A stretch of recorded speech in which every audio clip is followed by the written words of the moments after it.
evening, ladies and gentlemen. Welcome to the Town of Los Gatos Planning Commission meeting of Wednesday, February 24th, 2016. The meeting is now called to order. Please take a moment to silence your devices. Mr. Paulson, will you please call the roll? Thank you. Commissioner Hanson? Here. Commissioner Hudis? Here. Commissioner Birch? Here. Commissioner O'Donnell? Here. Vice Chair Kane? Here. Chair Badami. Here. Would everyone please stand and join Commissioner O'Donnell as he leads us in the Pledge of Allegiance? I pledge allegiance to the flag of the United States of America and to the republic for which it stands, one nation, under God, indivisible, with liberty and justice for all.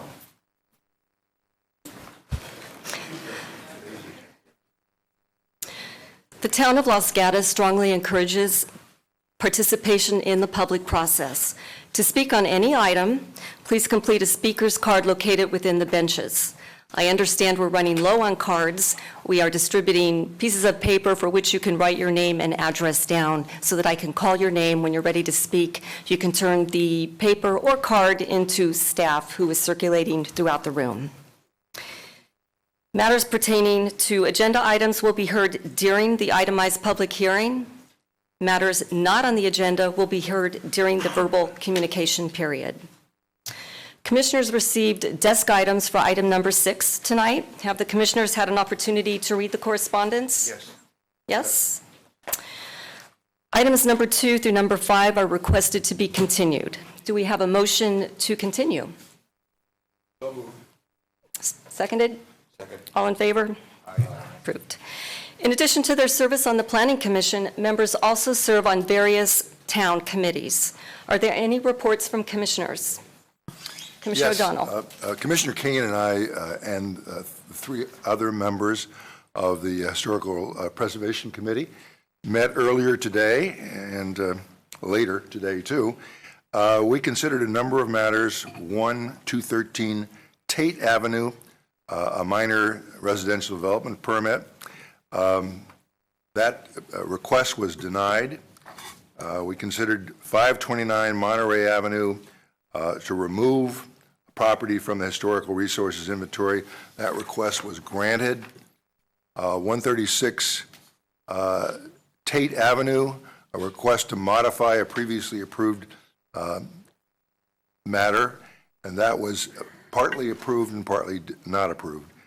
307 Main Street, requesting approval for a second story addition, and that was approved.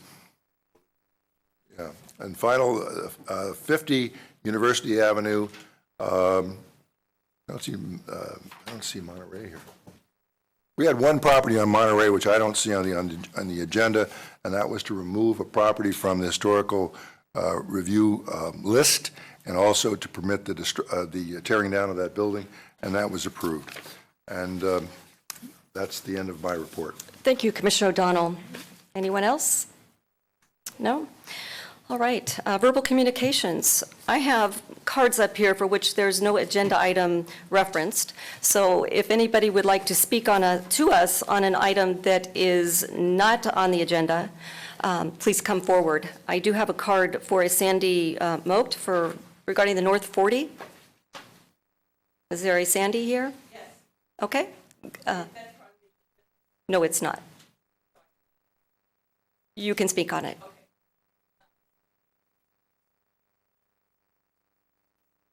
I'm sure this has been covered before. I'm sorry, please state your name and address for the record. My name is Sandy Mokel. I live at 141 Central Avenue in Los Gatos, 95030, sorry, that's the old one.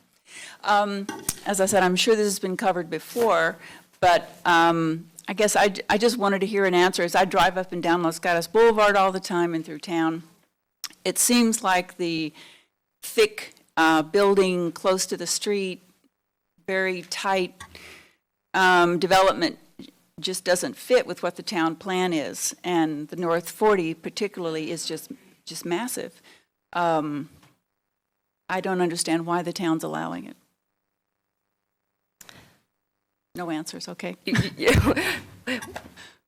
This is your moment to continue to speak. You actually have 3 minutes. That's all I wanted to say. I was hoping for an answer. Commissioner Kane has a question for What you. was the address of the building? Sorry? It's a North 40, it's extremely intense building. The one that's being put up now where the artisan wine shop is, there are other developments all over town that are just very tightly packed structures. None of it seems to fit with what the town plan was, which is to have space between houses and trees and, a community where we're not overrun with traffic and we can afford our schools. Great, thank you. Sandy, staff will take note of your comments. We're not allowed to engage you in debate during verbal communications, and that's why you're not getting a response. Will I get one somewhere sometime? Staff will be responding. And I'll provide a brief response. The North 40 specific plan was adopted last year after an approximately 8-year process, which set the development capacities for the North 40 specifically. You probably saw the model out front, which is for the first phase of that development. And if you, is your phone number on, or Yes, it email is. on the sheet? So I'll have either myself or a staff member contact you later this week and then get you in touch with those documents and see what other questions we can answer. Okay, thanks. Thank you. To those who are standing in the back, we do have open seats in the front. If you'd like to step in the front, take a seat. All right, would anybody else like to speak to us tonight on an item that is not on the agenda? Seeing none. I'm sorry? Oh, okay. If you could step up and please announce your name and your address for the record. By all means. My name's Oliver Flash. I live at 102 Leotard Court, Los Gatos, 95032, off of Kennedy Road. And I wanted to follow up on what this nice lady brought up regarding the North 40. That is just one of numerous developments that this city group has approved throughout the last few years. It's caused terrible, terrible traffic on Los Gatos Boulevard. When school is going in or going out, it is unbelievable. And I'm just astonished that buildings continue to get developed. What happened to the no growth, the slow growth belief that the town of Los Gatos had when we moved here 30 years ago? Ever since, it appears to me, ever since the dealerships have left Los Gatos, the tax revenue has gone with them, and so now it's no matter, the heck with the inconvenience of the folks that live in this beautiful community. Do any of you live on the east side of 17? Drive there, either before school is starting up or at the end of the school day. And that doesn't include beach traffic during the summer months. We've got a huge problem with traffic, and yet we continue to build all these homes. That really is beyond belief. Folks, you're making this beautiful town not so beautiful anymore. It's sad. It's really sad. The traffic jams are just pathetic. Thank you. Okay, thank you for your comments. Okay. At this time, I'm going to have to remind the audience that we need to show respect for every speaker, which I know you're now doing, but not show any signs of conduct such as cheering, clapping, hissing, or booing. We want to respect everybody's viewpoint, so I would appreciate that. Thank you very much for understanding. Okay, anyone else would like to speak to us? Angelia Dorner? I do. Thank you.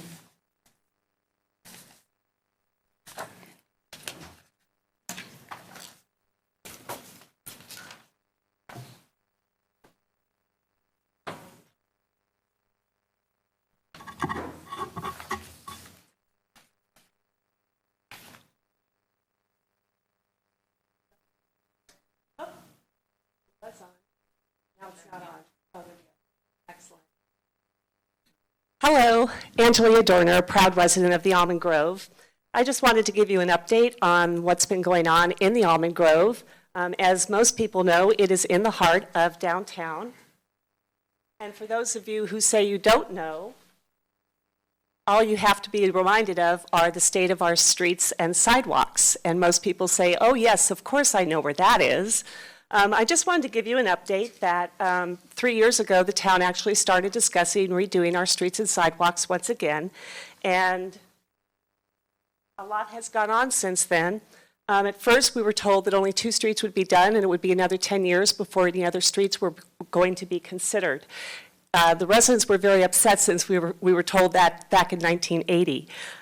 18 years ago, we were told that the streets would be done, and instead we got a new library, and we got a new police department, and we got a sports park. But because residents got so involved back in September of 14, we have accomplished a lot. They will not be narrowing our streets. They will be protecting most of our mature trees. They will be saving as many of the sidewalks as possible, thereby reducing the costs. We have a lot more realistic cost estimates now involved, and the council has now allocated $12.2 million to getting these streets and sidewalks fixed. A lot of people have already said, oh my God, that is so much money. And I just want to remind you about what happens in the Almond Grove. The Almond Grove is home to the St. Mary's School and Church. We have a lot of activity that goes on with that. The Cat's Hill Race is done in the Almond Grove every year. The Country Fair is visited by thousands of people every October. Halloween is in the Almond Grove. 4,000 to 5,000 people visit the Almond Grove on Halloween. And then, of course, the Christmas parade gets staged in the Almond Grove. And the carriage rides go through the Almond Grove as well. So whenever you hear someone say that we're spending too much money on the Almond Grove streets, please remind them that we're not just in the Almond Grove, we're the heart of Almond Grove and the heart of downtown. Thank you. Thank you, Ms. Dorner. Would anybody else like to speak to us? No? All right. Thank you. We're moving over to our consent calendar, which is item number 1, and that would be the approval of minutes for February 10th of 2016. Do we have a motion to approve? Commissioner Birch? I'll make a motion to approve. Second. Commissioner Hudes? Second. Okay. All in favor? Aye. Passes unanimously. Again, items 2 through 5 are continued, so we will be moving to our new public hearing, item number 6. Based on content in the commission packets and the number of speaker cards or the number of cards that will be forthcoming, it appears that the item will be lengthy and controversial. So keep in mind that the Planning Commission is a recommending body and our decision is not final. Our recommendation will be forwarded to Council for additional vetting and a final policy decision.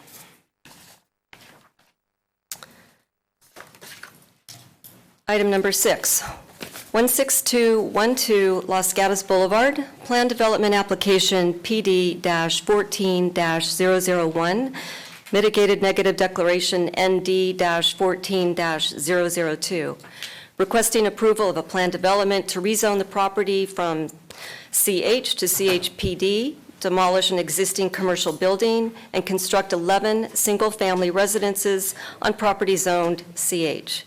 APN numbers 523-06-010 and 523-06-011.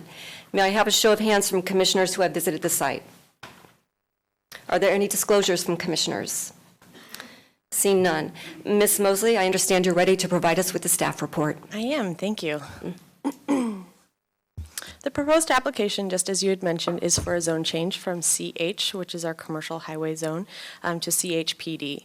The PD stands for plan development, which would permit exceptions to the underlying CH zone allowances. The specific requests for this application include 11 single-family residential homes on each individual lots, as well as and the application includes reduced setbacks and some specific exceptions, which are specifically spelled out on page 5 of your staff report. One of those units would be a BMP unit, which is a below market price unit, and would contribute to the town's affordable housing stock and regulated by the town's BMP ordinance and policy. The application has been reviewed for technical completeness. Staff does have concerns which are addressed in the staff report. Those specifically relate to neighborhood compatibility, massing and intensity of the use of the site, as well as whether or not the use is overall consistent with the Los Gatos Boulevard plan. It is on a unique corner, and there isn't, the language within the Boulevard plan, as I'm sure you've looked into, is fairly gray in regards to this subject site. So it does leave it open for interpretation by the deciding bodies. The applicant at this time is looking for feedback on the development as a whole. And those elements can include land use, the overall land use, the setbacks proposed, the number of units, the architecture, the height, as well as the discussed off-site improvements, as well as the initial study and mitigated negative declaration are before you this evening. The applicant is requesting a recommendation, whether that be a recommendation of approval, whether that be a recommendation of denial, or whether that be recommendation with changes. But ultimately, the applicant is seeking additional feedback from the town council before they incorporate direction into the proposed project. It is at the purview of the Planning Commission to decide what that action that you want them to pursue is, whether that is proceeding to town council, whether that is looking for additional changes before you forward it to the town council. That is solely at your discretion this evening. The story poles were installed on February 12th. The applicant was granted a story pole exception on December 1st by the town council. The applicant requested reducing the story pole installation to only several units. The town council did not support that. They did, however, understand that it is a busy corner. And based on that, with the school traffic and particularly the school traffic and the use of the site by Artisan Wine Depot and Yoga Source, the council supported a reduced time frame for that story pole installation to 10 days. They did specifically stipulate that they wanted that to occur during the February school break to reduce the impact on the school traffic and the use of that site by the residents in the area. So I have gotten a lot of feedback from neighbors concerned with that time frame. That was specifically directed by the council in that exception request. The story poles do remain up tonight. The applicant can speak to when they intend to take them down. They have met the 10-day direction by town council. So as I discussed, staff does recommend denial of the application to the town council, but the Planning Commission should include any potential direction that they would like the town council to incorporate if the council were to support the project as proposed, and make sure that that moves forward with any motion that you make. Staff is here if you have any questions. Our engineering staff is here to answer any questions on off-site improvements or traffic-related questions as well. Thank you, Ms. Mosley. Commissioner O'Donnell. I discussed this earlier today, and so I'm not really asking a question, but I just want to point out that one of the things we're being asked to consider this evening is Exhibit 10, which is a proposed ordinance. And if that ordinance were not adopted, and of course it has not been adopted, we can only recommend anyway, you'd also have, if we're one to approve this project, you'd also have to decide whether a conditional use permit would be granted. The ordinance, which is Exhibit 10, would do away with that requirement because of the language of the ordinance, but that is a separate, distinct issue.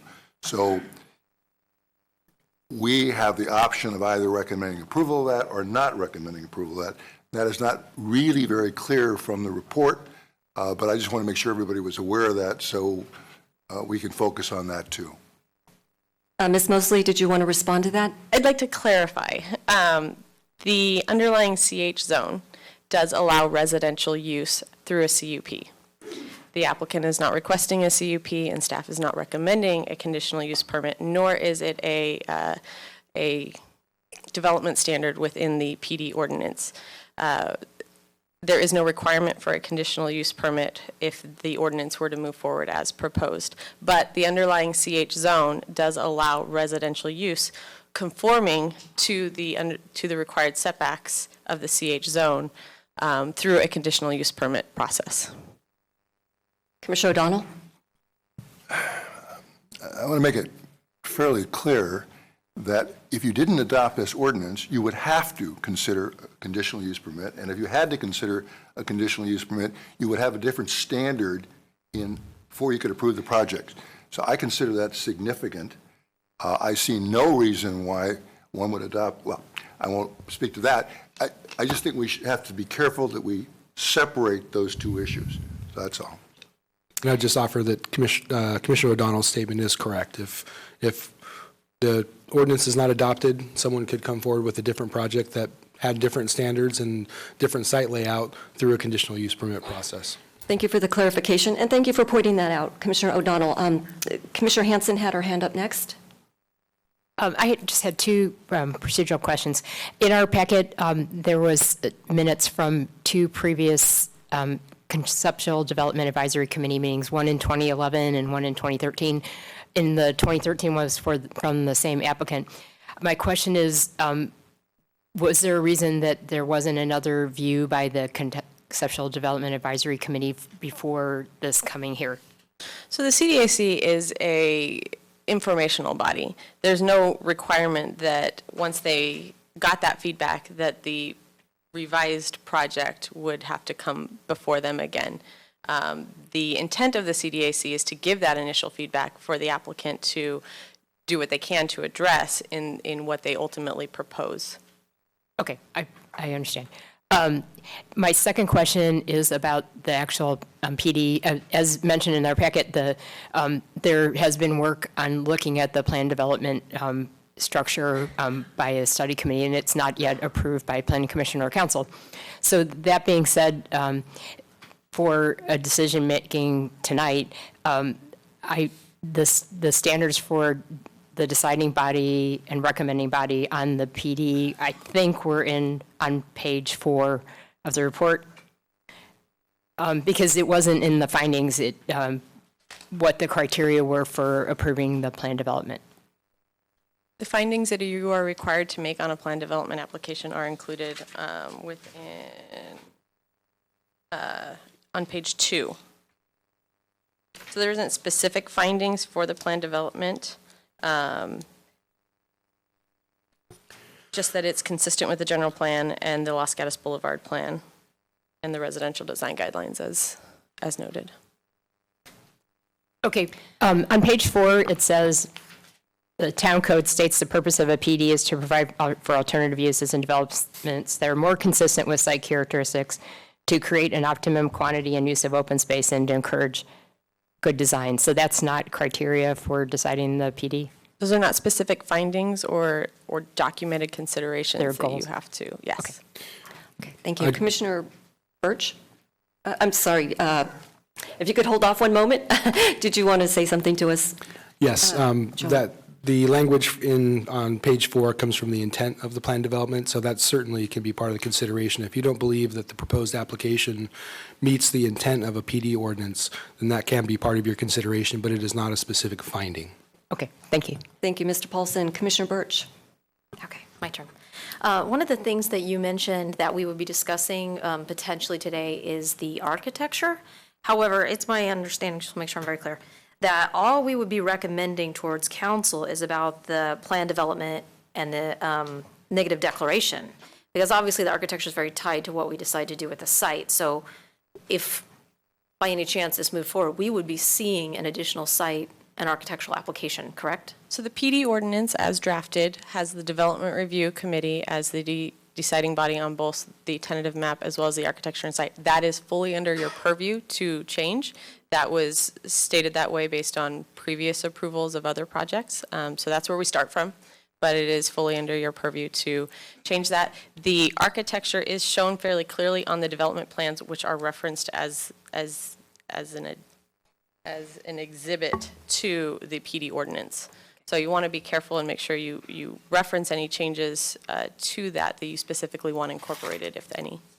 Thank you. Any further questions? Commissioner Kane? As part of the packet that we were provided, and it is substantial, thank you, it included the minutes of the two CDAC meetings that you mentioned earlier, one in 2011 and one in 2013. The minutes indicate not a lot of favor for the project at either meeting. I'm wondering, can you tell us where the item went after those meetings and after the unfavorable feedback was given? I would have to have you ask that question of the applicant. What you see before yourself is fairly similar to what the applicant presented to staff when they applied in 2014. Mr. Polson, do you know, did the matter go any further from either of those two meetings? It did not. So the CDAC makes recommendations, and the applicant, when they decide to submit a formal application, we would request that they say, explain how that they have met the requirements or the recommendations of the CDAC, but there's not a back and forth. That's a piece of information in a letter of justification typically where they'll say, we addressed this by doing this. I believe in 2013 it was a 12-unit development, so they reduced the number of units by one. Whether or not that meets the recommendations of the CDAC, that's up to the Planning Commission to decide. I guess my question, and if in fact my point, is that after these meetings and after that feedback, nothing more was done on the projects? No, they submit the application, so those are just conceptual. They submit a full packet to the planning department, and we do a staff review. So that involves planning, engineering, fire, and building. Sorry, I was missing one. And so we've worked over the last 2 years to get it technically complete, while we haven't been able to support the project and find it inconsistent with some of our standards and guidelines. It is technically complete based on that review. Okay, thank you. Any further questions? Thank you, Ms. Mosley. We will now open the public testimony of the hearing and allow the applicant and their team 10 minutes to address the commission. I'm not sure I have a speaker card for you, so I'd like to make sure that you state your name and address for the record.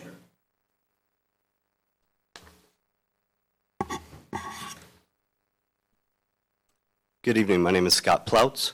I am a partner in 16212 Los Gatos Boulevard, LLC, and I'm a president of STEM Sustainable Development, headquartered out of Los Gatos, California. First, I'd like to thank Madam Chair and the Planning Commissioners for providing feedback on this project tonight. I'm sure we'll be getting into a lot of the details. Some of the questions that Commissioner Kane just asked right there, we can get a little bit further into that more beyond our 10 minutes. I'm sure those will come back our way.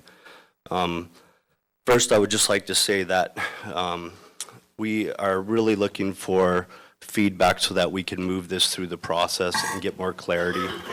Within that CDAC process, we weren't able to get as much back and forth and feedback and direction as we would like to have received.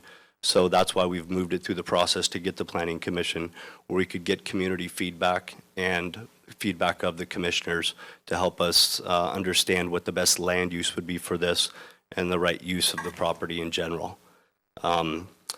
We have been building commercial developments in the area for about 10 years.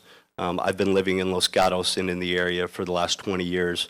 My wife and I also owned a business in downtown Los Gatos by the name of The Learning Game. I personally sat on the Los Gatos Chamber of Commerce Board for 5 years and know many people in the audience as well. Have some great friends and families and currently reside in Los Gatos and spend most of our time here. So with that, the interest for us in moving this project through this process, we decided that we wanted to look at the impact that this would have on the community in general. We do both commercial and residential development, so understanding that this was a commercial site but had the ability to go to residential, we decided to do a traffic study and kind of look at what was really happening in this part of the community and what would be the least impact to help reduce some of the traffic issues and other elements on schools and things that we all know are challenges within that part of the community. Through that process and through the feedback that we received through CDAC and all the other variables that we took into consideration with environmental impact reports and everything else, we basically decided that this was the least amount of impact from a traffic, from a parking situation, and a flow of information that's happening within that part of the community. So what we would like to do here, we have our entire team here to both help provide some expert information on this and how we got to this point in the project. And my architect, Eugene Sakai, is here as well. as Gary Block with Hexagon Transportation, and our civil engineers well with BKF. So I'm going to get into the architecturals first, let Eugene take the mic for a little bit, and we'll start down that path, and then we'll get back to the questions.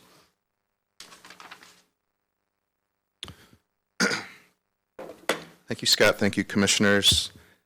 Please state your, I'm sorry, please state your name. I'm sorry, Eugene Sakai, Studio S Squared Architecture.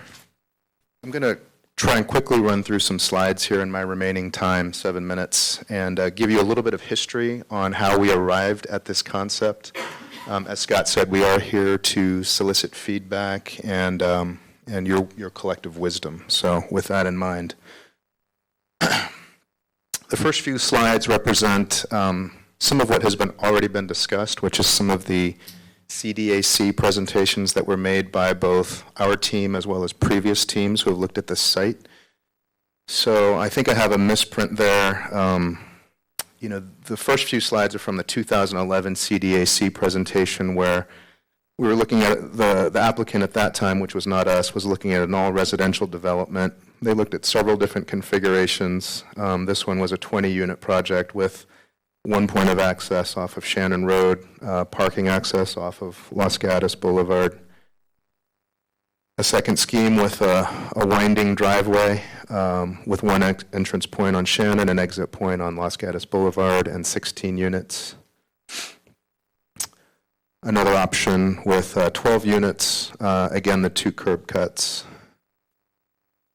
And finally, an 11-unit project with 1 curb cut with the entrance very close to the intersection, which is problematic for a few reasons.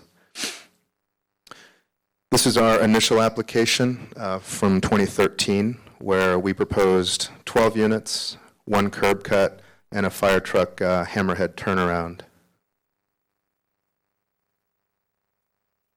Subsequent to that, we reduced the unit count by 1, creating an open space and some additional parking for guests.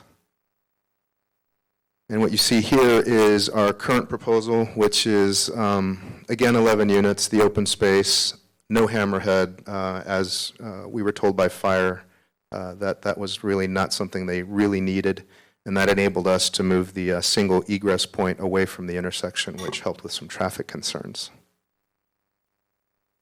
This is a quick study I did after reading some of the feedback received from the community about setbacks of our units facing Los Gatos Boulevard, in which I studied an increased setback of basically doubling the proposed setback from 7.5 to 15 feet, and what the implications of that might be on our site. Essentially, we would lose a large portion of our community open space, have to go to parallel parking, and lose 1 guest parking stall. So, as I mentioned earlier, and as Scott has touched on, we are here to really kind of solicit feedback primarily on the land use of the project. We've looked at several different architectural concepts, ranging from fairly contemporary to a mission revival style concept to what is presented here tonight, which is a little bit more contemporary with some rustic elements. I think we're really not here to discuss so much the detailing of these buildings, but rather the land use and how we're proposing the use of the site. The site, as I'm sure you all know, is basically a very auto-oriented use. In fact, it was a former dealership. The dealership building you can see here in the center of a sea of parking. One of the inspirations for our concept was thinking about the idea of Los Gatos Boulevard as potentially a great street. And Alan Jacobs is really kind of the forefather of that movement. Still alive today, but has been around kind of preaching the idea of what makes great streets for 20 plus years. He was at Cal during the same, while I was there, and I had the opportunity to hear him lecture a few times. One of his key points of emphasis is the idea that streets are designed both in plan as well as section, and that you have to consider the urban form of buildings as they front on the streets, as well as the pedestrian and auto interface. And so that was something we considered quite seriously as we proposed our design. His thoughts have subsequently become quite popular in urban design arenas to the point where a lot of his ideas are cited over and over. The concept of street trees, pedestrian-oriented details, wide sidewalks, plazas, all things that we've attempted to incorporate into our design. Kind of racing for breath here and a little bit out of time, but I wanted to touch on the existing general plan and what it calls for, which is essentially mixed-use commercial, and the description of this is here, up to 50% land coverage with a 35-foot height limit. Essentially, we are at below 40% land coverage, and I think we're at 30 feet exactly for our tallest buildings. Some more excerpts from the GP, 2020 GP, talking about, and this is specific to Los Gatos Boulevard. The general plan has specific sections that relate to Los Gatos Boulevard, and in particular, we looked at those sections that apply to our site. So it talks about sites that are underutilized or vacant, and then that redevelopment and assemblage of parcels and potential rezoning should be encouraged on those parcels. It also talks about encouraging pedestrian amenities, increasing residential and commercial zones, multifamily residential. I mean, this is all available for everyone's reading. I don't want to belabor these points, but these are the things that we looked at carefully as we designed our proposal. You know, you can see one of the points that we looked at was what is the project that we can propose that would minimize adverse impacts on adjacent residential areas. So we felt that a residential project would be less impactful on the nearby residential neighbors in that regard. We also looked very carefully at Los Gatos' own guidelines, part of which talk about the idea of what a row house should look like. So we looked very carefully at some of these images, some of these specific written guidelines and development standards. This particular section, this could very well be a section from our own project, a half level below grade, 2 levels above, pedestrian-oriented stoop facing, in our case, Los Gatos Boulevard. I've got about 10 seconds. And so I'll just run through some of our slides, which you also have access to, and just kind of say that we, we took all these things into account. Thank you, sir. Your time is up. Don't go away. We have questions, and I will start with one. We have numerous letters of opposition to your project, over 200. Per your letter of justification dated January 20th of 2016, you indicate that the large majority of neighbors prefer the proposed residential use over commercial use. Can you elaborate on the discrepancy? And please feel free to step up to the podium as you answer our questions. Yes, I can. So if you, depending on what you consider neighbors, obviously the entire neighborhood is the community. And everybody has a justified, valid opinion, and we respect that, and that's why we're here to get that feedback tonight. We look forward to hearing more of that. However, if you look at the, adjacent neighbors, if you look at the property to the right, it would be the Zhang residents, and they are both in their families in support of the project, and they support residential use on it. The neighbors behind us directly is the Rouse family. They're also in support of residential and support the current use of it. And if you look at one of the other neighbors there, we have not been able to have a conversation with, but we've attempted multiple times. And then the other mixed-use commercial on the end, we've stopped by there multiple times, but did not get to speak to the owner, but several of the tenants, and they were fine with it. So looking at direct people that are backing to the property, residential to commercial, those were people that are obviously going to be impacted the greatest by that property. I personally also went out and handed out 70 flyers and walked the community, both once the story polls went up. I stopped by every home in Laurel Mews, had great conversation with some of the neighbors, many in support and some not in support. Some of them are here today as well, and they obviously will have their moment to speak. There's other people all up and down Magnuson Loop as well who are in support of the project and not in support. So I think you'll hear a lot of comments today. I think there is a large group of people, though, that will not be speaking, but they do support the residential use on this site. Thank you for your explanation, and thank you for reaching out to the neighborhood. Commissioner Hudes. Just as a follow-up to that, do you have any testimony or any documents to support your assertion of of having this majority of neighbors in support? Yes, there are actually, and some of those comments have been forwarded to Marty through planning. Some of them did not make it in time for the meeting as well through emails and other facts like that. Okay, could you be sure to forward any that you have? It would definitely. be very helpful to us. Yes, we'll do Because I that. only saw one. Do you know which one that was by any chance? I saw one from Mr. Rouse. Oh, Mr. Ross? Yes. Okay. Yeah. I know there was another one sent by the other neighbor. We asked them to respond earlier. And part of the personal outreach to the community was to ask them to respond either pro or con. If they didn't support it, that's fine.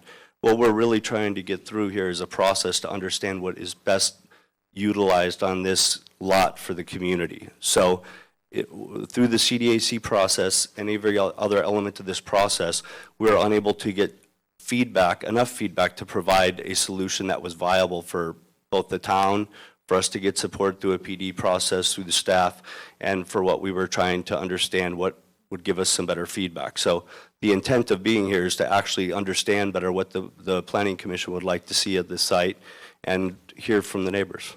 Thank you. Thanks. Commissioner Hanson, please don't go away. I wanted to refer to the two Conceptual Development Advisory Committee meetings that were held. One was when you weren't the applicant, but the other one was similar in terms of what the intended land use was. Yes. In both of those, and these are advisory types of meetings, they're not deciding meetings, but in both of those meetings, the minutes were very clear that the committee was not in favor of residential as a land use. And this property is currently zoned as mixed-use commercial and CH, or the general plan designation is mixed-use commercial and the zoning is CH. So that's where it stands right now, is commercial. And so there has to be a reason, a compelling reason to change it to something else to be able to be granted a PD. So I'd like to understand what kind of process you went through after you got that feedback just a couple of years ago that the property that many of the committee members thought should remain commercial, how it got to be residential. Sure. So if you look back at some of the CDAC comments, one of the people who was on that group was Charlie Erickson at the time.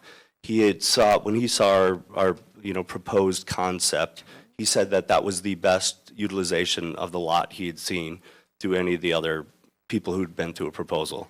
So some of the other groups who'd come through there too. So if you can look back at the notes, then there was other people within the CDAC process who said that they wouldn't support anything other than commercial. So you have two opposite ends of the spectrum there, and what we were asking for is feedback to get to one element of what would be the best use.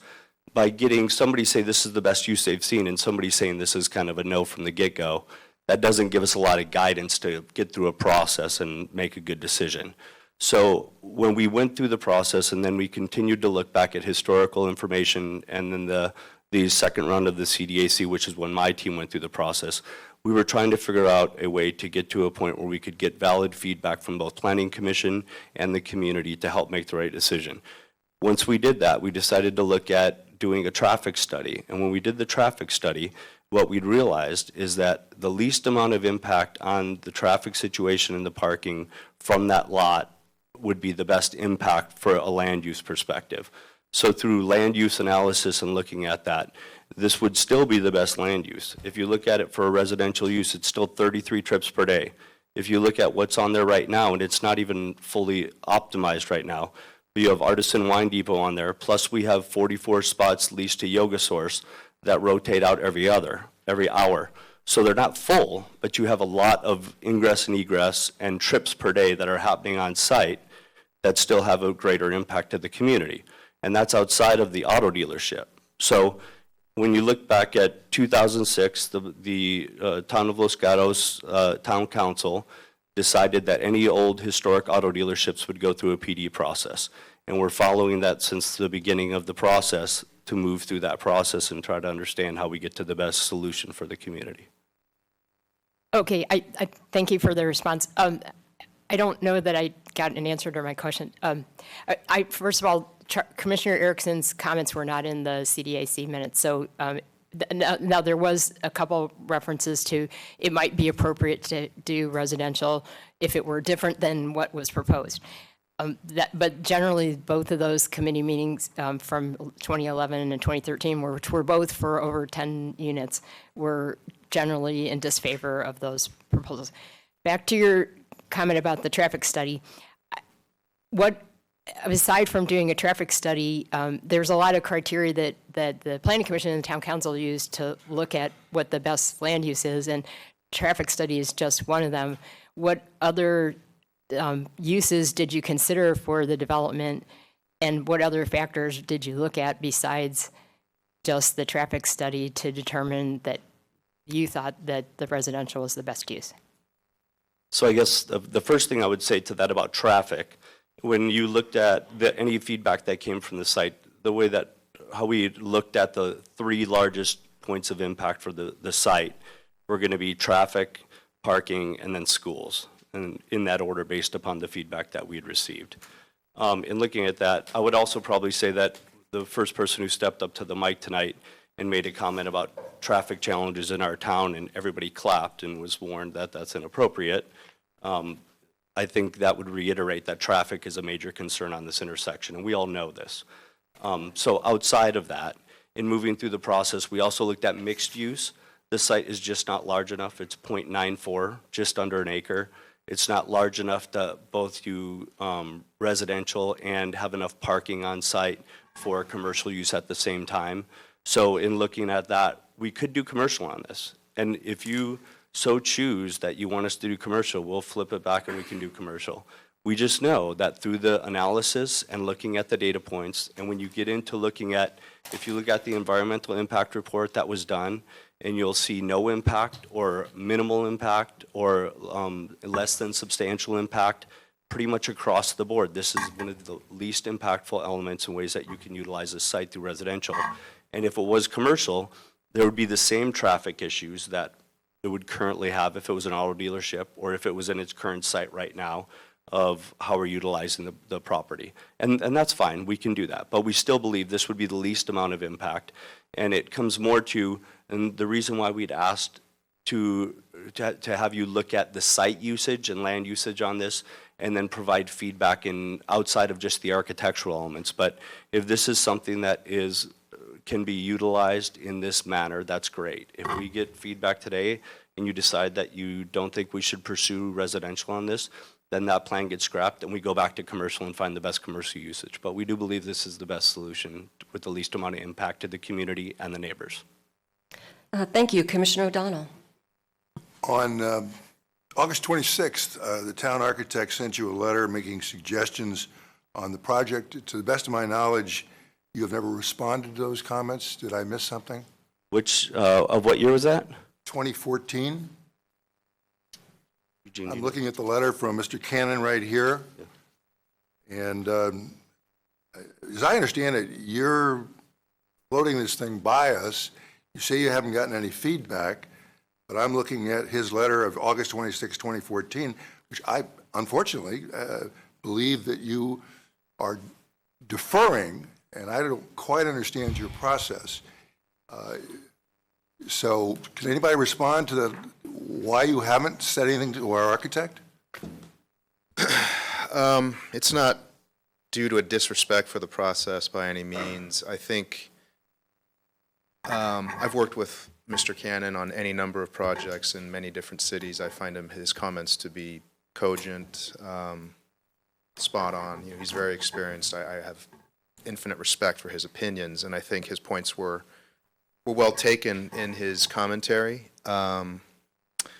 However, they were specific to the buildings themselves. There was a lot of talk about the materials, the roof lines, the detailing, quite frankly, things that, you know, were sort of more small picture than big picture. And as my client has stated, you know, we're sort of grappling with larger issues, and not to intentionally disrespect those comments, we felt as if we could address them at a later point during site and architectural review.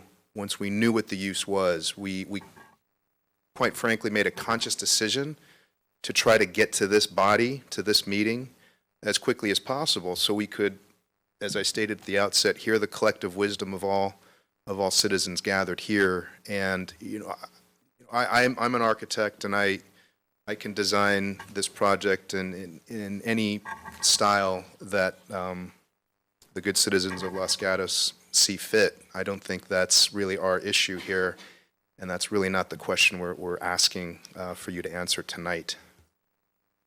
Let me ask you, I don't know if you have a copy of that. I don't know if you have a copy of that letter, but his conclusion is, I believe that the issues with the proposed project concept and design are of great concern, and the applicant should be asked to reconsider their approach and work with the staff to craft a project that is more in keeping with the constraints of the site and the expectations set forth in the town's residential guidelines. Is that what you characterize as minor comments? No, but quite frankly, I respectfully disagree with those comments. I feel, for the reasons as I stated, and as for the reasons that my client has stated, that we have a good land use proposal here. We're not proposing to exceed the prescribed density for the site. We're trying to minimize the traffic impacts from our project by the use that we're proposing. We are trying to create a more pedestrian-oriented development than maybe has perhaps been seen in this town. But as I said, we drew from influences that are published by this town, the general plan guidelines, the guidelines on row house development, all of which we felt were material to our thinking. I'm not saying I know more than Mr. Cannon, but as a licensed architect for 20 plus years, we just had a difference of opinion on whether or not this particular configuration of the site is appropriate. And as my client mentioned, I'm not sure why Commissioner Erickson's very favorable comments towards our proposal from 2 years ago are no longer in the public record, but if I can find them, I'll try to resend them to this group. I'm not going to beat a dead horse, but I guess what I was curious about is that this letter is anything but minor. Yet I've seen no response. You tell me today that you don't agree with him. It might have been very helpful to us if you could say why you didn't agree with him and take his points. This is a multiple-page letter. This is the city's comments, the town's comments. We've never received anything from you. And I guess the problem I'm having tonight is it's like you haven't done your homework, but you want us to do your homework. And that doesn't seem right to me. So at some point, are you going to respond to Mr. Cannon's comments other than saying you don't agree with them? As I said, you're asking me to agree to something that I felt was really beyond the purview of a land use discussion. And when we first approached CDAC, we specifically asked the question of land use, and we got divergent opinions. And so I understand that Mr. Cannon, as I would be if I was in his position, has to respond only to the application that's put forth before him. We did not propose in parallel a commercial site, nor did we propose a mixed-use site. So I understand that by the nature of his assignment and what he's getting paid for as the town consultant, he has to review the building that we put in front of him. And so I understand that. But for the reasons I've stated earlier, we wanted to focus the discussion on the larger picture of the site plan itself, the configuration, essentially the land use map that this PD zoning process is supposed to discuss, as opposed to the site and architecture. Okay, thank you for answering the question. Commissioner Kane, do you have a question? Question, of maybe a statement of confusion. Sir. Please step up to the podium. This is our Q&A part. Come on back. The gentleman. Either one. The applicant, please step up to the podium. Thank you. If there was perhaps, as you say, a divided opinion at the CDAC meetings in 2011 and 2013, and a lot of feedback on residential, not a good design or not a good idea, why was the focus put on residential as opposed to giving us some commercial considerations? You said if we don't decide to meet the request to rezone the property, you'd be happy to submit a commercial design. Now, a great deal of time and money was put into this, and a great deal of time was put into reading this. And if commercial was an option, you might have a lot less people here tonight. Why didn't you give us something commercial to work with? We considered actually giving you a proposal for each, but we decided to go with what we thought would be the best proposal for the project. And so we had to pick a path to go down. It's risky business because you can't get. Yes, it is. You can't get the residential without a zoning change. So maybe if you didn't get the zoning change, you'd have a Plan B fallback to commercial. Well, obviously, as we had said, we know we can go back to commercial on that, but we still don't believe that's the best use for the location. And let me also get down to why that is. Let's look about other properties that have been zoned, just like ours. There's 3 properties locally that are historic auto dealerships that have gone through this process in recent history. And that would be the Swanson Ford site, and that would be the new Honda site, which is directly across the street, which is now Laurel Muse. The Swanson Ford site, obviously, Sand Hill Properties went through and sold the other half off to D.R. Horton. So that went through the exact same zoning change. They also did a residential element on that. So when we looked at what we had historically within a couple blocks of our property, what had been approved, residential had been approved. So it made us look at, it's obviously looking like most projects are moving into a residential manner in that area and in the immediate vicinity, including across the street with Laurel Muse. And that was how we kind of used the guidance of what had been through the process. Commissioner Kane? With respect to those other 3 sites, they nowhere near have the constraints you do. This is very difficult. You are correct. Very You're difficult correct. property. So Yeah. the comparisons may not have much value because we're putting so much Yeah. into a small space, and that's not what the other 3 properties did. Yeah, and you're correct, Commissioner Kane, you're right, especially in the difficult properties. And that's one of the reasons why if you look back in, you use a PD on difficult properties. The primary reason there's so many difficulties on this is because when you look through the CDAC, they've asked us to basically remove 50% of our ingress egress off of Los Gatos Boulevard, bring it all and stack everything on Shannon, and then from that, how do we get ingress and egress and enough access to the site? So many difficult challenges just outside. That's one of the many. So you're correct. Thank you, Mr. Plotz, for answering his question. We have a number of speakers that would like to speak tonight, so I am now going to invite comments from the members of the public. And when you're called to speak, please remember to speak your name and address for the record. I'll be calling Malcolm Gordon.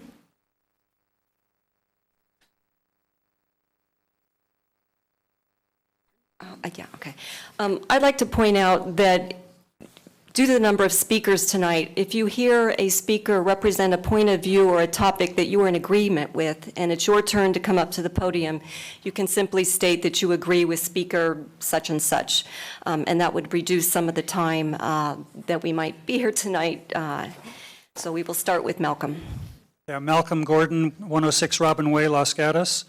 I'm opposed to the project, and I have 3 major areas of opposition. First of all, the density of the property seems to be excessive for that very small and difficult to develop area, as was just pointed out.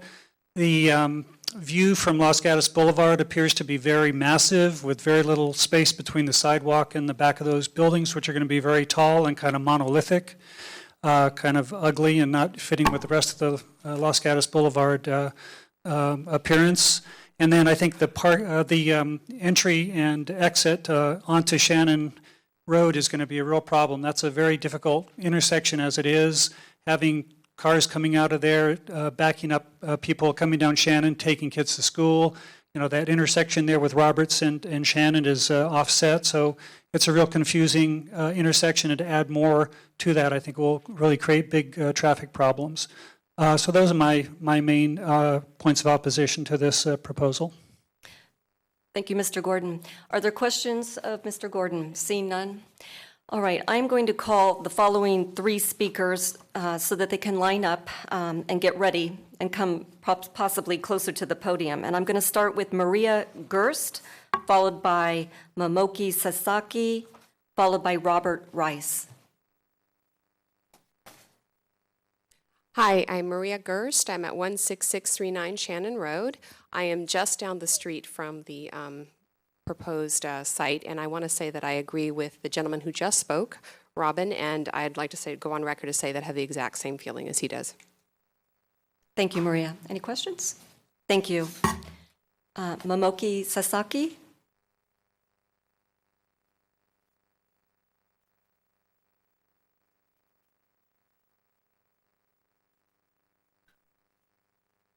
Hi, I'm Marianne Sasaki, 17989 Saratoga Los Gatos Road. When I saw those orange netting up there so high, I couldn't believe it. I love those mountains. I think we all love those mountains. And you're just going to obscure the whole mountains. And that's my one. Also, too, I noticed when I was out there surveying the property, so to speak, there was about 60, 70 students from the school at that intersection, and I think that should be taken into consideration. That's what I have to say. Thank you. Thank you. Robert Rice? Robert Rice. I live at 150 Wooded View Drive, which is just off Shannon Road, up a mile or so. I use that intersection very frequently, but some other people have addressed some of those traffic questions, so I'll just say that I wholly agree with what the planning staff report says, that this should be denied, completely denied. The extreme density, a 30-foot high wall right up against Los Gatos Boulevard. The applicant asked for exceptions to the setback. They want to set back the building only 7 feet 4 inches. The requirement is 15 feet, less than half. Their porch is only 2 feet from Los Gatos Boulevard. The setback from Shannon Road, they request to reduce from 25 feet to 10 feet. The setbacks on the adjacent properties from 30 feet to 10 feet. I mean, this is kind of ridiculous. Setback from the other one from 24 feet to 4 feet 5 inches. They want to have a floor area ratio. They want to raise it from 2,182 to 3,299. I would hope that the commission would recommend to the applicant that they meet the requirements of the PD application that they're trying to use. Thank you. Thank you, Mr. Rice. The next three speakers will be Lily Chang, Kathleen Romero, and Wayne Scott.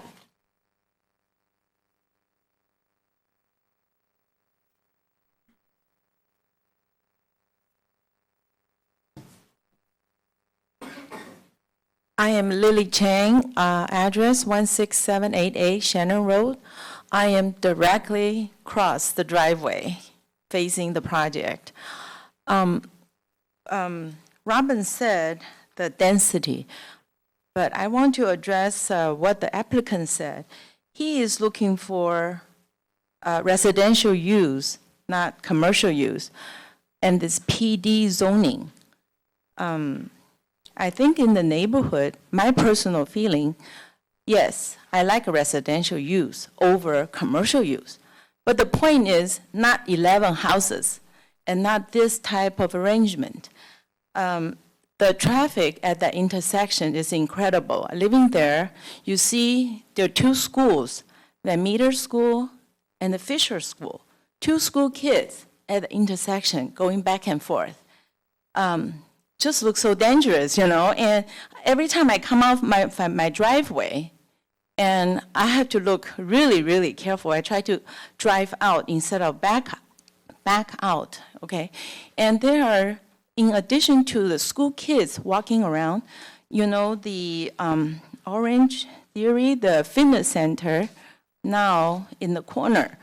All the people go to that fitness center, park the car outside because they don't have enough parking space. So they park the car in front of our property. It's a red zone. So park my neighbor's property. And it has a sign says, she will explain. But they park there regardless the sign and the hours. And there's no one there to give tickets, okay? So the road already narrow by the parking right there.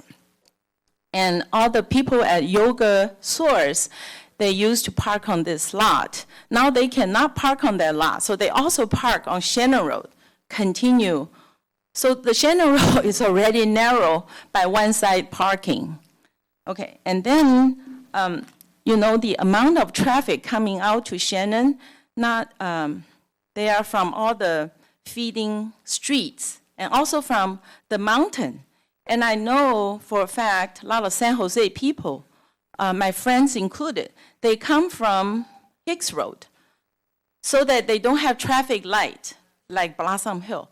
So they come through the Shannon Road. So this Shannon Road at that point, so you know, so many people drive through that intersection. You stand there. I don't know how the traffic study is done, okay? I think they should count the number of cars passing by. It's incredible. Now, if we are talking about, you know, more houses right there at the intersection to come out, they say 33 trips. Thank you. Thank you, I don't Ms. know how that happened, but Thank you very 11 much. houses is a lot more than 33 trips. All right, next speaker is Kathleen Romero. Hi, good evening. My name is Kathleen Romero. I am the exactly next door neighbor to Lily at 16754 Shannon. I spent a good deal of this afternoon reading through all the online comments, and I agree about 200 negative comments and 1 positive. My brother, James Lyon, used to be a member of the Planning Commissioner before he was assigned overseas. He actually sent in a comment, and I was happy to see that it was included. He spent his time waiting for his flight to return to Shanghai, reviewing this project and having negative impact. Back in 2011, when the Morley brothers were going to do this development, they invited us, the immediate neighbors, to a little meet and greet, and they gave us refreshments and all, and we saw it, and again, 11 houses. We all were kind of shocked. How many houses squashed into such a small space, and also the traffic and the concern, especially for the school kids. I learned later that that project never went through, and what I was told, and I can't tell you if it was by one of them or someone else, but it was basically the economics didn't work. They couldn't make enough money. I recently saw a statement about San Francisco where there's not enough housing, called Density for Dollars. In my personal opinion, my gut tells me we're going dense here because it will make money. Do we really have a housing shortage in Los Gatos as they do in other communities?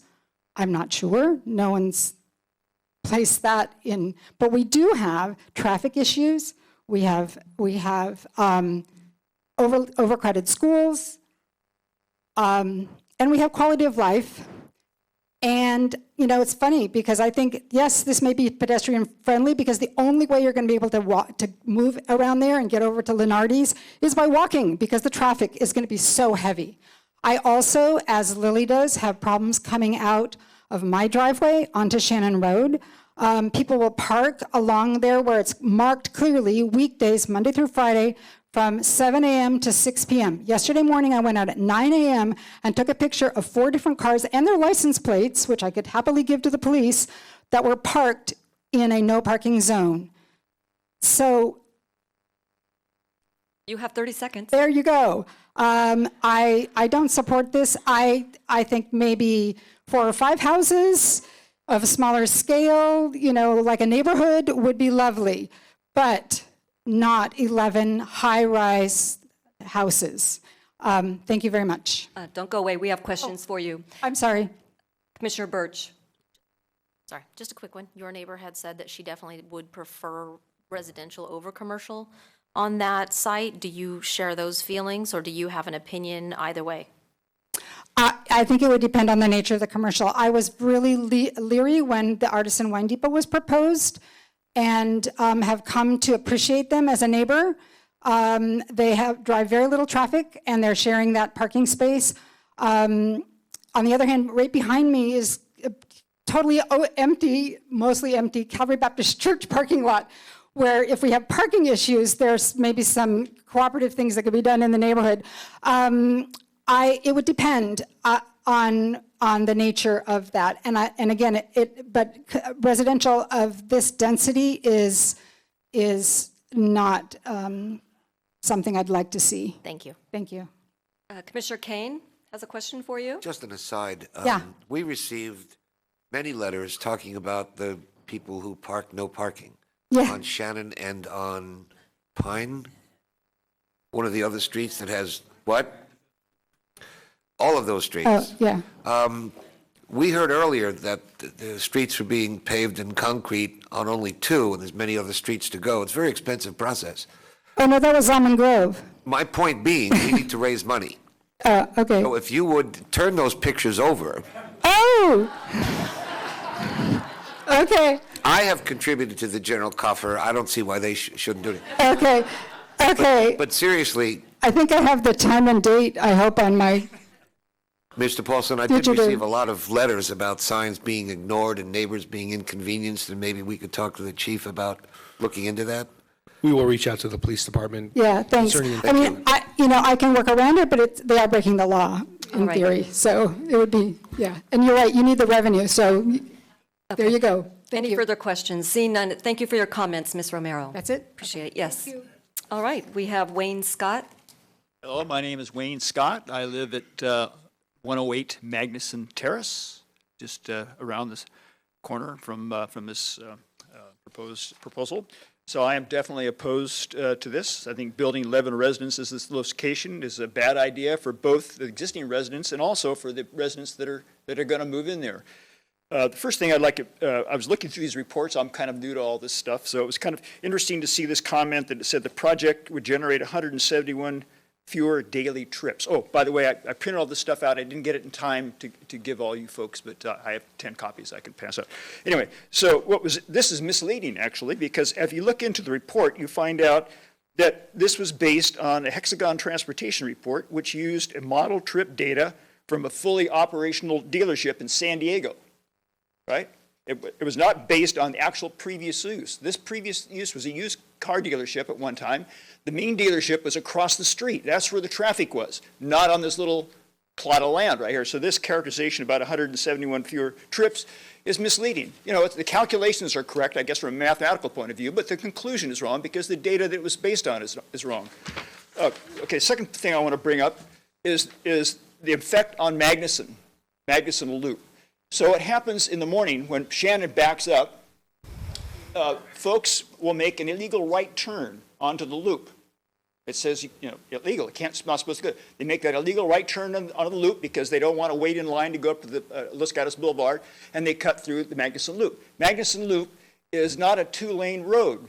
It's a 1-lane road, and residences park along the street. And so what we do as residents is when a car comes down, we see a neighbor coming, we move over and let that guy go by, and that's how we navigate up and down that street, right? So as you heard, 2 days ago, Shannon was backed up down to the fire station. That's how, so that is not consistent with this report that was made, this queuing report. So it's not based on observation, it's based on some models, right? Okay, in the evening, things are going to get worse. When people commute in the evening, they go to that intersection, they try to make a left-hand turn.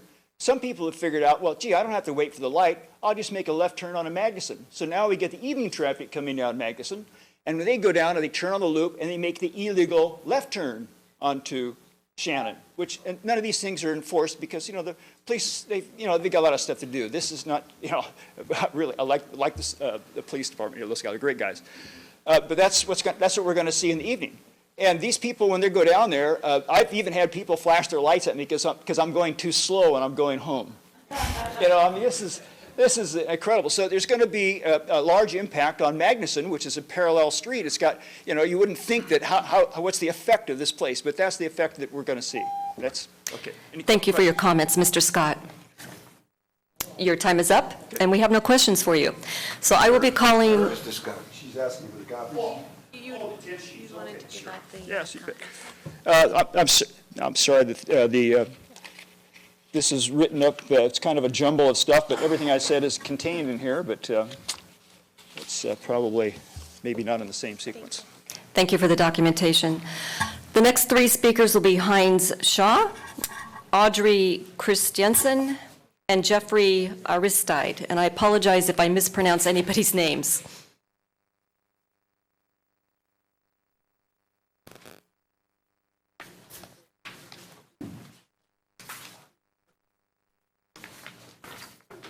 My name is Audrey Christensen. I live at 16751 Magnuson Loop.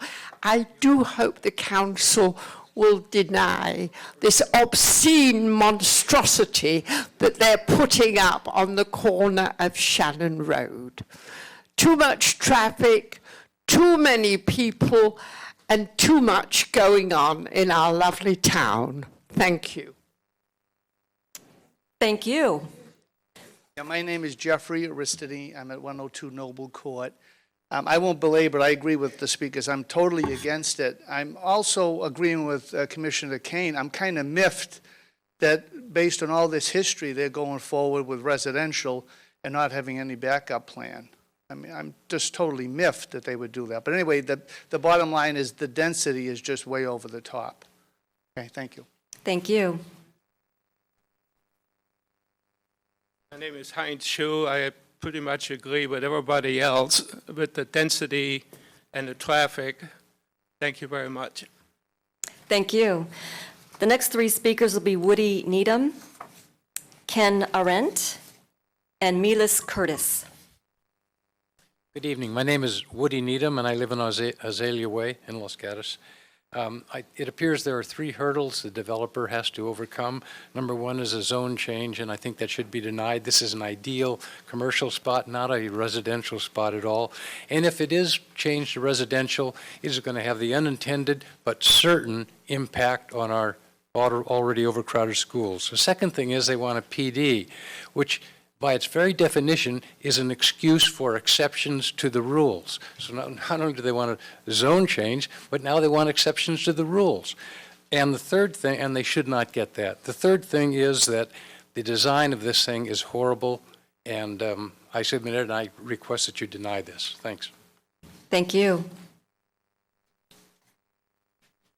Good evening. My name is, excuse me, Ken Arendt. Live at 108 Ann Arbor Court since 1974. I'm very familiar with the area. And I'd like to put some hard data in front of you. And I also agree with just about all the opinions that were expressed earlier. About 1 year ago, we presented for different issues, vetted data about the real traffic on Shannon Road and the intersections. The Planning Commission and the Town Council were both grateful that they got this. 1 year ago, there were over 6,000 cars a day on Shannon Road. Not 100, 30, whatever, over 6,000. Today, it's worse. That intersection of Roberts Road, Blossom Hill Road, Los Gatos Boulevard is a disaster, and we all know that. If you go out there during rush hours and things, it's so bad that the traffic going southward towards town is stopped. Stopped all the way to Blossom Hill Road. It's also stopped going back to the firehouse on Shannon and Cherry Blossom. Now you just think about that a minute. How are they going to get out? And most of the time when I see them leaving, they can't get out on Shannon Road. They have to go to Cherry Blossom and out some other way. As far as safety and new families would even go into that proposal, I see no place for kids that's really acceptable. I see no traffic areas for parking for anybody that would be a visitor. They'd be up and down Shannon Road again. I just don't see this as being any kind of a viable proposal. I don't know why our great neighbors at Artisan Winery who are sharing their parking lots and things couldn't remain or something like that. It would be much better use of the land for the community than what's being proposed. Thanks. Thank you, sir. Hello, good evening. My name is Maylise Curtis, and I live on Azalea Way in Blossom Manor. I'm a parent at Blossom Hill School. My main concern, I'm opposed to the project, and my main concern is the overcrowding of our schools, basically. I think previously, with all the developments that has been going on in Los Gatos, the one on the corner of Roberts and Los Gatos Boulevard, the applicants, the builders, have not been accurate in their estimate of how many families are going to come into the town. They've always given a lower estimate, and when you look at all these houses, every one of them is a family with kids that are coming to our schools. And every homeowner in Los Gatos is at risk of losing the value of their house because our schools are going to get crowded. We're not building another elementary school. We're not going to build another middle school. It's not in the plans. And the reason why I paid the money for my house, I paid, and all the probably other parents that are here, is because of our school systems, excuse me. And it seems like nobody has mentioned this before. And I don't know, are you residents of the town? Any of you here? Do you have children that go to the public school system? Any of you? No. We actually don't answer your questions. Okay. On a personal All right. note, I'm sorry. My kids are working, they don't go to school. Anyway, so I am opposed to the project, and the main concern is basically for our public school systems. Thank you. Thank you, Ms. Curtis. The next three speakers will be Roy Moses, Amy Despars, and Jim Fox.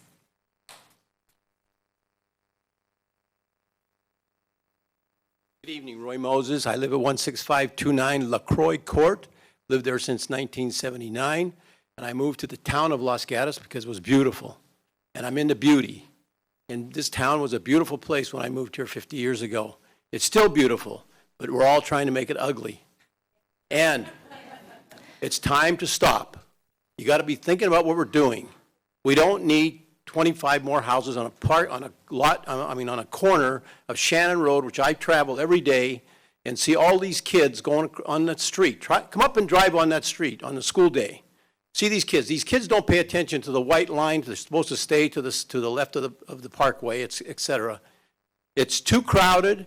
You're making ugly buildings in this town. You're putting them in the wrong places. It's time to stop and think what you're doing. Keep this town beautiful. It doesn't have to be that big. We don't have that much space to do that, okay? So I'm into beauty. Think about it when you make these plans and talk to these people that want to come and make these developments in our town. Thank you very much. Thank you, Mr. Moses.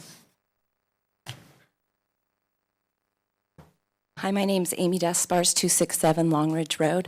I'm a lifetime resident. My mom grew up here. I'm raising my children here, and I'm also a teacher in the community. I agree about the schools.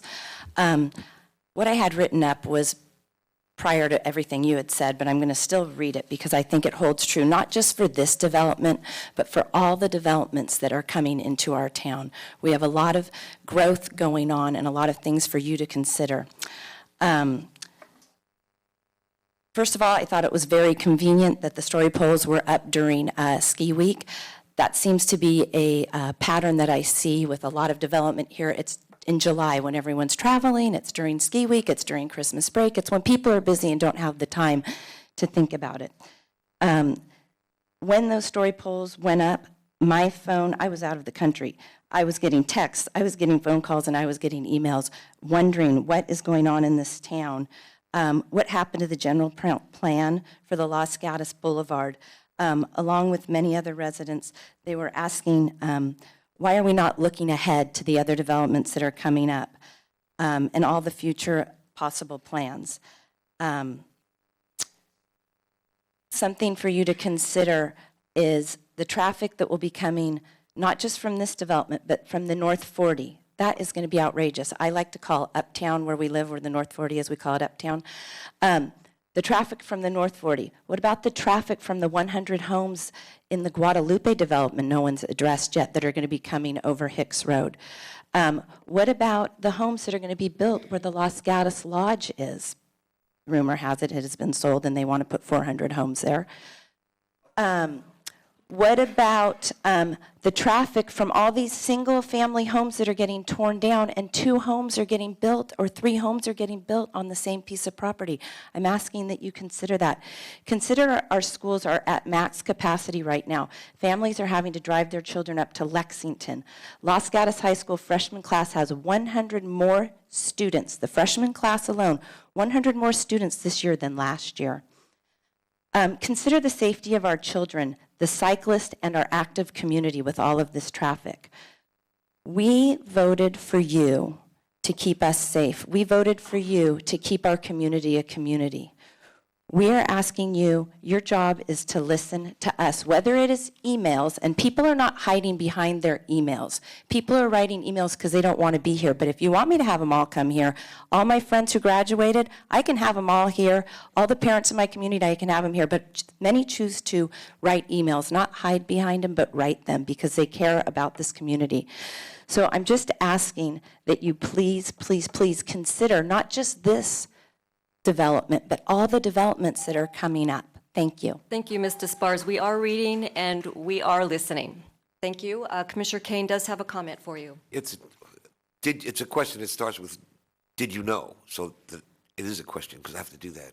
Did you know that school break was around February 15, 19? And because I heard what you heard and other people wrote letters to that effect, so I asked them, and the staff report says school break was 15 to 19, and the poles were installed the week before, during February 8th to 12th. And they were actually installed the Thursday before, and that's when everyone's packing up their ski clothes and trying to get their kids organized and their life ready for a vacation. I'm just saying, okay. As far as the intent of putting the poles up on everybody's skiing, I didn't ski, but well, it's because it's called Ski Week, so I just referred to it as that. They did go up early, and they're still up there now.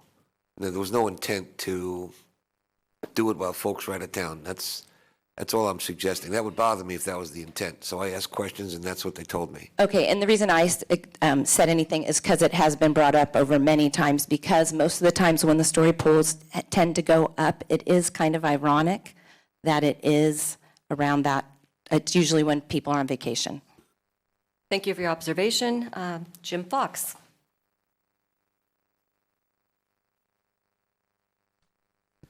Hello, my name is Jim Fox. I live at 16344 Shady View Lane in Los Gatos. 95032 is our area code, or zip code.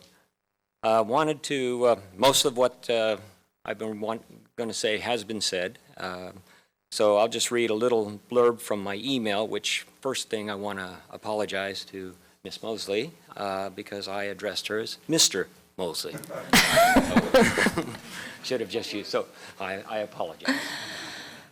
And, but basically, one of my concerns is before you consider increasing the residential population in this area, I would suggest that we first fix the water problems. Evidently, we are in a drought, and most of us are having to cut back on our water usage, so much so that we're killing almost all the plants in our yard.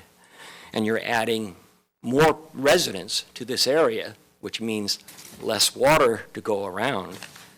And I think we've got to start first by fixing our problems. One of them is the water problem.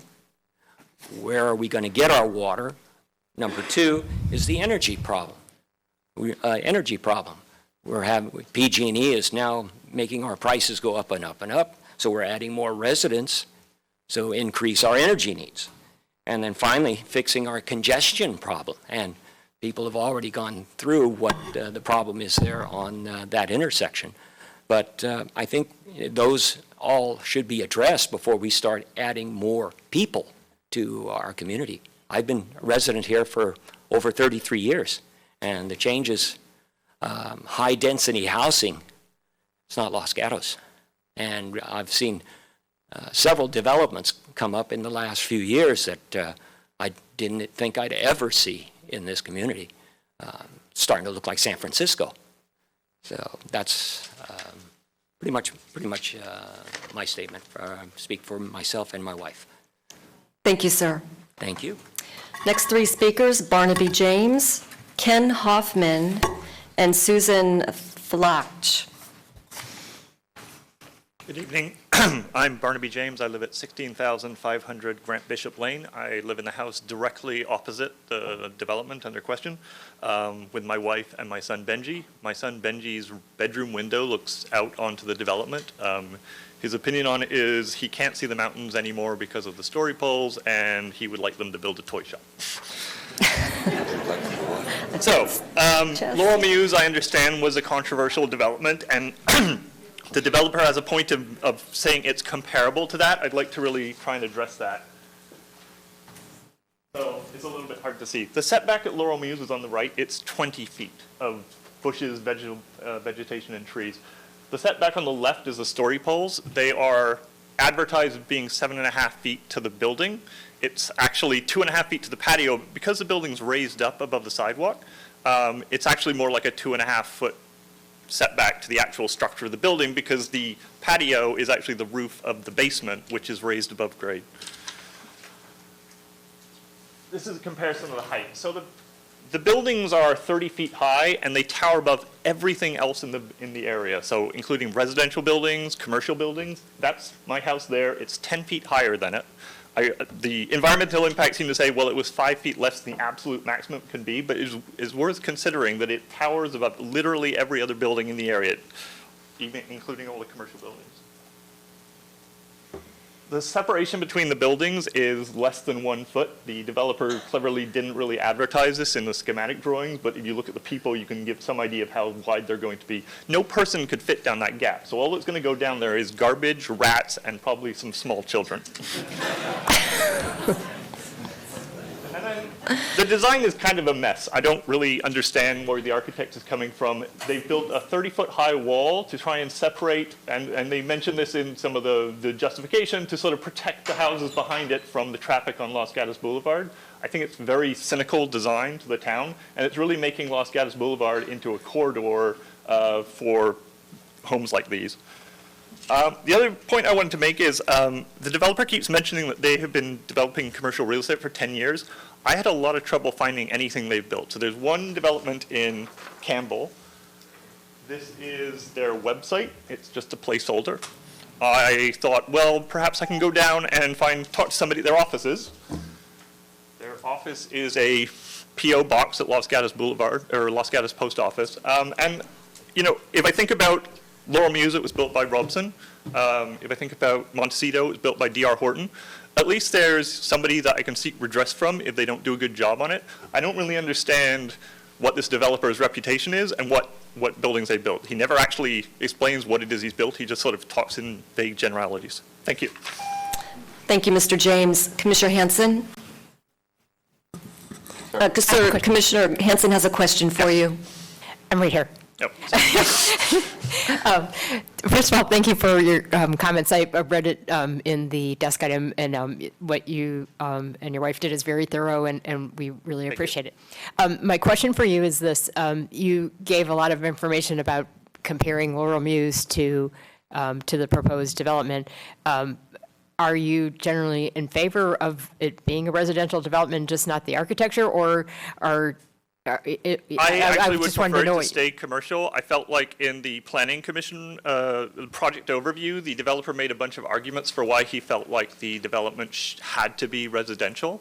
And he doesn't seem to be making those points tonight, but it was to do with he felt like he could run a successful commercial enterprise on that. I feel like he's changed his position on that because there are so many successful businesses that have come up on the area, Yoga Source and Orange Theory, but there's a bunch of new commercial development that have proven that you actually can run a successful business at the site. I also feel like the design and the way that it has to be crammed into that site is perhaps the best argument that it should not be zoned as residential, because clearly that's their understanding of what a successful residential use of the property would be. And to me, that says it can't be used for residential because there's no way they can get the right number of houses they need in to make it a successful residential thing. So thereby, it should just remain commercial. Okay, thank you very much. Thank you. Hi, my name is Ken Hoffman. I live on 16322 Roby Lane, which is the first street off of Shannon moving in an eastward direction.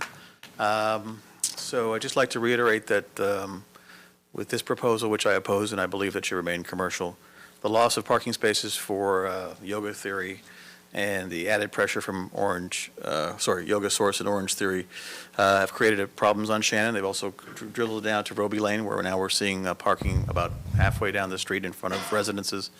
Many times we've asked them to move, and many times they've refused to do so, so we're applying for a residence-only parking permit. So I think that's going to be an unintended consequence if those parking spaces disappear and a residential housing takes its place. I'm in favor of commercial development. I'd like to put out there maybe the more creative solution, merely building an underground parking structure to help replace the lost parking structures for whatever is built there.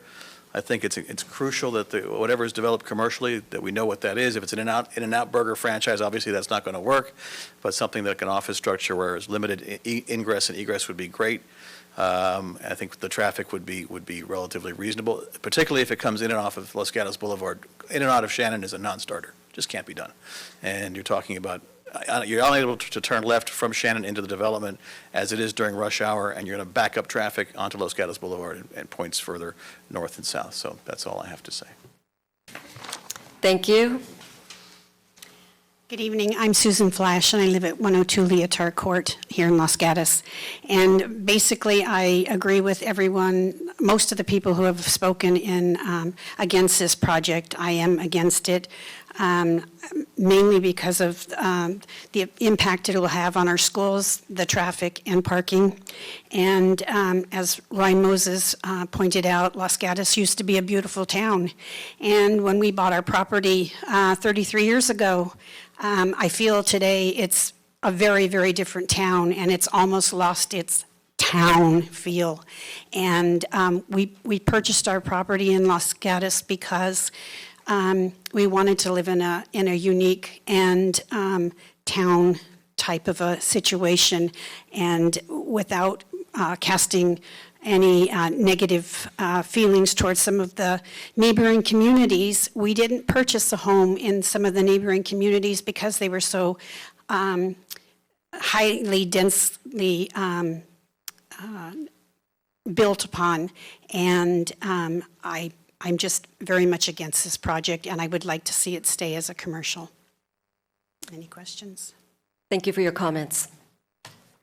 Next three speakers, Eileen Werner, Sean Carroll, and Joe Carroll.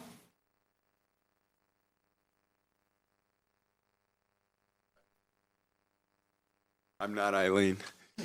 Eileen's coming, but I'm sure she'll let you. There she is, okay. I didn't see it come up. Sorry. Good evening. My name is Eileen Werner. I'm at 16400 Bonnie Lane, Los Gatos, and I think this is a beautiful project if it were down by the Diridon train station, rapid transit, but we don't have that here.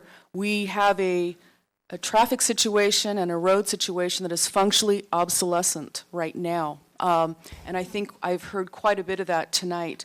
So I recommend that the Planning Commission deny this project. I think that we should keep this property zoned commercial. It will continue to provide community benefits. I do not see community benefits being provided by an 11 home housing development. However, as a commercial property, the community, the neighborhood can benefit like it's benefiting right now, which is with shops, eateries, and the various businesses that people have referenced here tonight. So we will lose that viability. Two comments I want to make. One, two short articles, one that I read recently about San Leandro that refused to give up their industrial base, and they benefited greatly from it. And so I would like to emphasize that to the Planning Commission, that we not take away a viable, something viable for the town.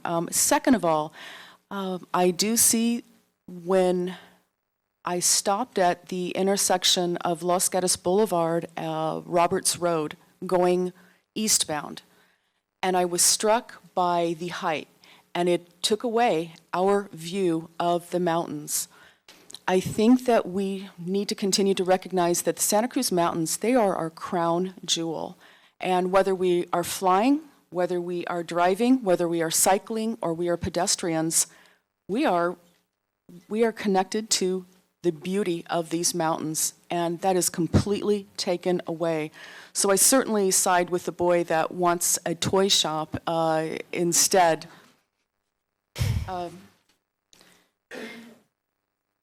So last, I encourage the Planning Commission to deny this project.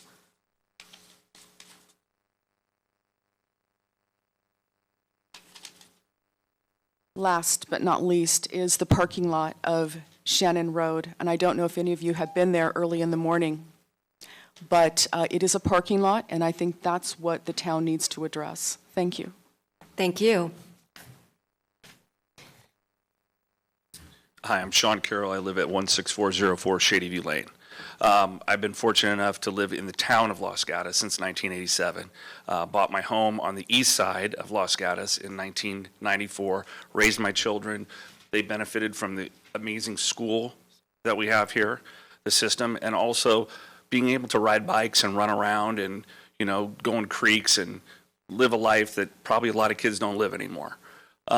Everybody's talked about the traffic situation.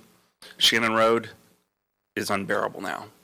The intersection of Shannon and Los Gatos Boulevard is crazy. It's a matter of time before something bad happens.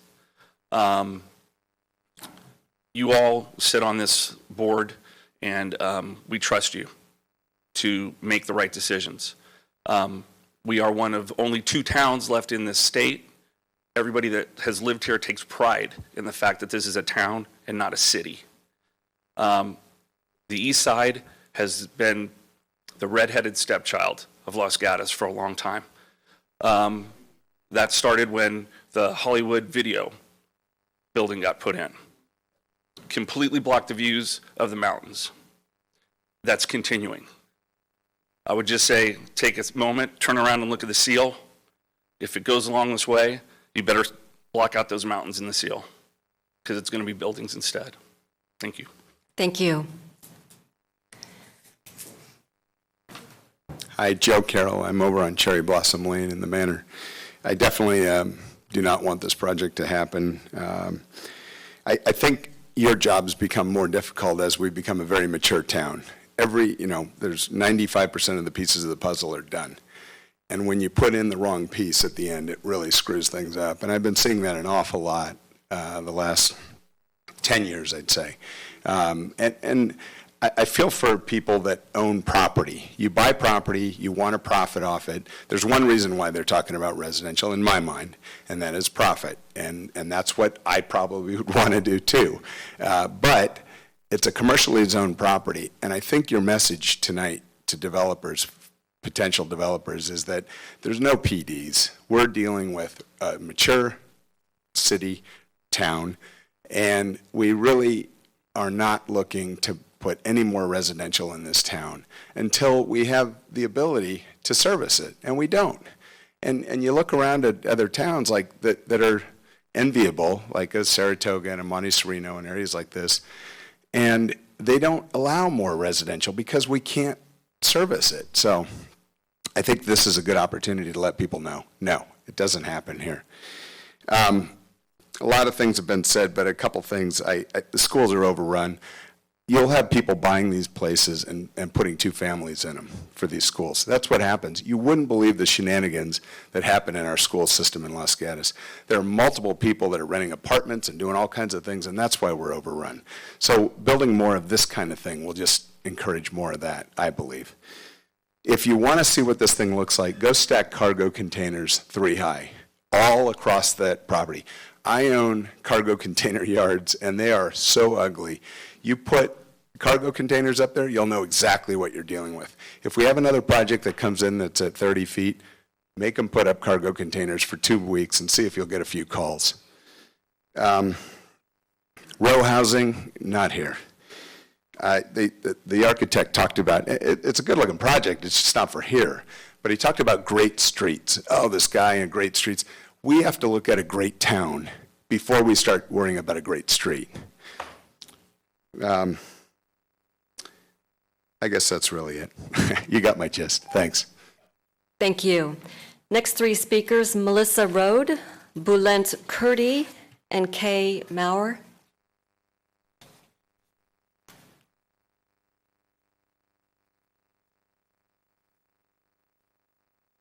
My name is Melissa Rhoda. I live at 16204 George Street in Los Gatos, which is the Laurel Muse division.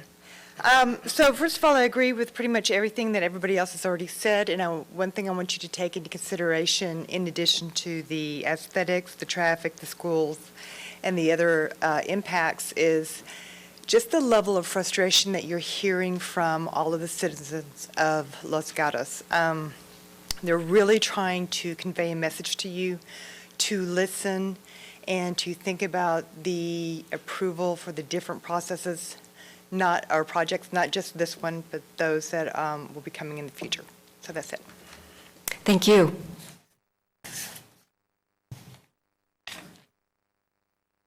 Good evening. My name is Bulent Kurdi, and I live on 14890 Diduka Way, and it's bordering on Shannon.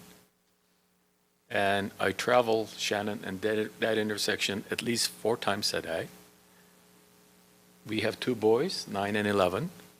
They attend elementary school, Blossom Hill, and one of them hopefully will be walking down Shannon to Fisher through the beautiful walking experience our kids have, riding their bike, talking to their friends. But even right now, when I look at the traffic there, I'm really quite concerned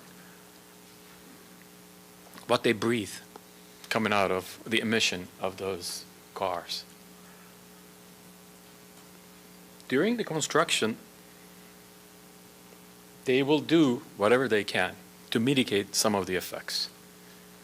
And I share your point. You indicated that the proposal they have put together is quote-unquote technically complete.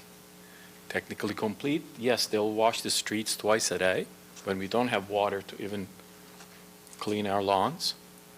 And there will be diesel engines running on that construction site, while our kids and our pregnant friends. Sir, if you could address the commission, please. Thank you. So my issue is the following, because I right now feel proud to be a member of Los Gatos. Reason being, at 6:30 when I showed up, there were only 2 of us. And we started sending mail to folks to come, and we have a full town here.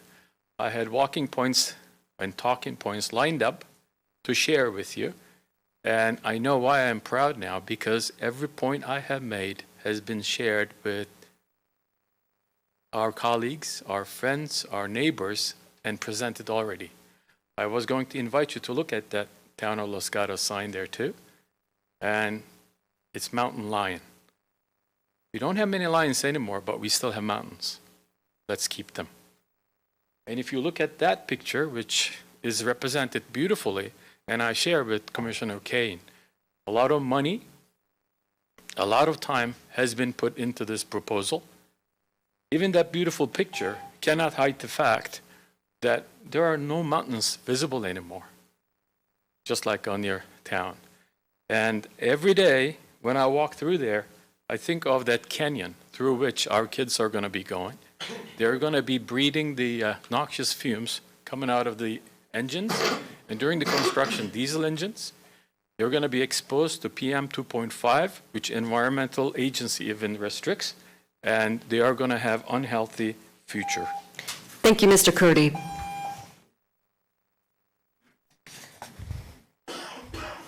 Good evening. I'm Kay Maurer at 112 Stacia Street in Los Gatos.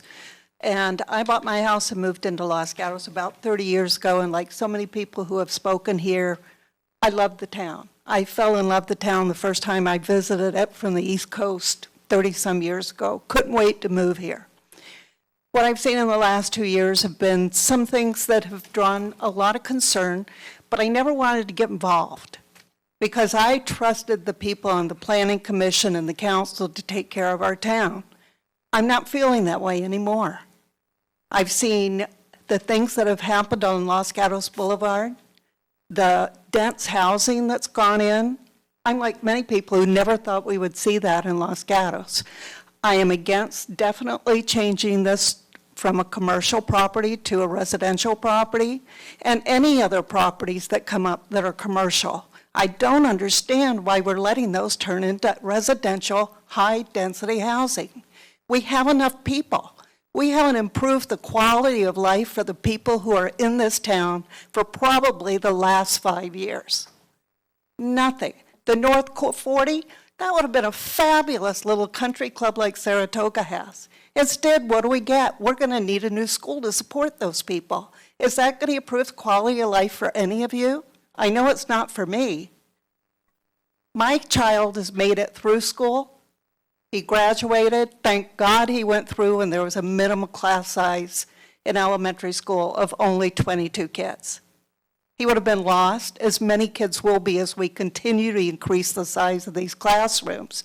Is anybody thinking of the unintended consequences of what's going on? Just because we made a mistake with some of the developments we've made decisions on in the past as a town, for one, I'm sorry, Laurel Muse. It's too dense. The place where the Ford dealership used to be, it's too dense and ugly to boot. I mean, I don't even want to go in there. I haven't tried either one of the establishments in there for coffee or pizza because I don't even like the way the place looks. Viva, that development, Whole Foods, fabulous. Setback from the road, it's welcoming. It's a family eatery, a neighborhood gathering place. That's what we need more of, not high-density housing. People, pollution, traffic, crowded schools, and a disintegration of the life as we know it. Thank you. Thank you. We have 5 speaker cards remaining, but I am going to suggest that we take a 10-minute break and return at 9:05.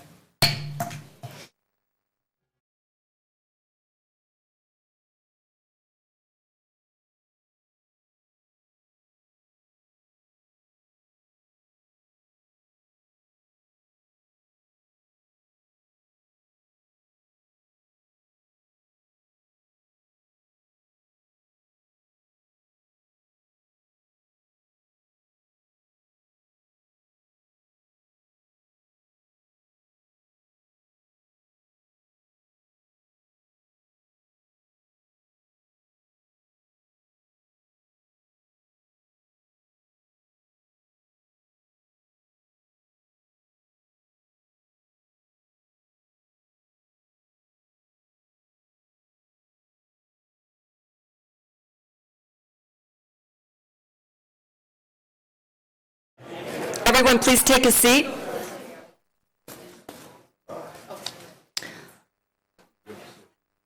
right, I need to make a clarification that we now have 8 cards instead of 5. So I will call the next 3 speakers, and that will be Maria Risto, Paul Dwiecki, and Tricia Capri.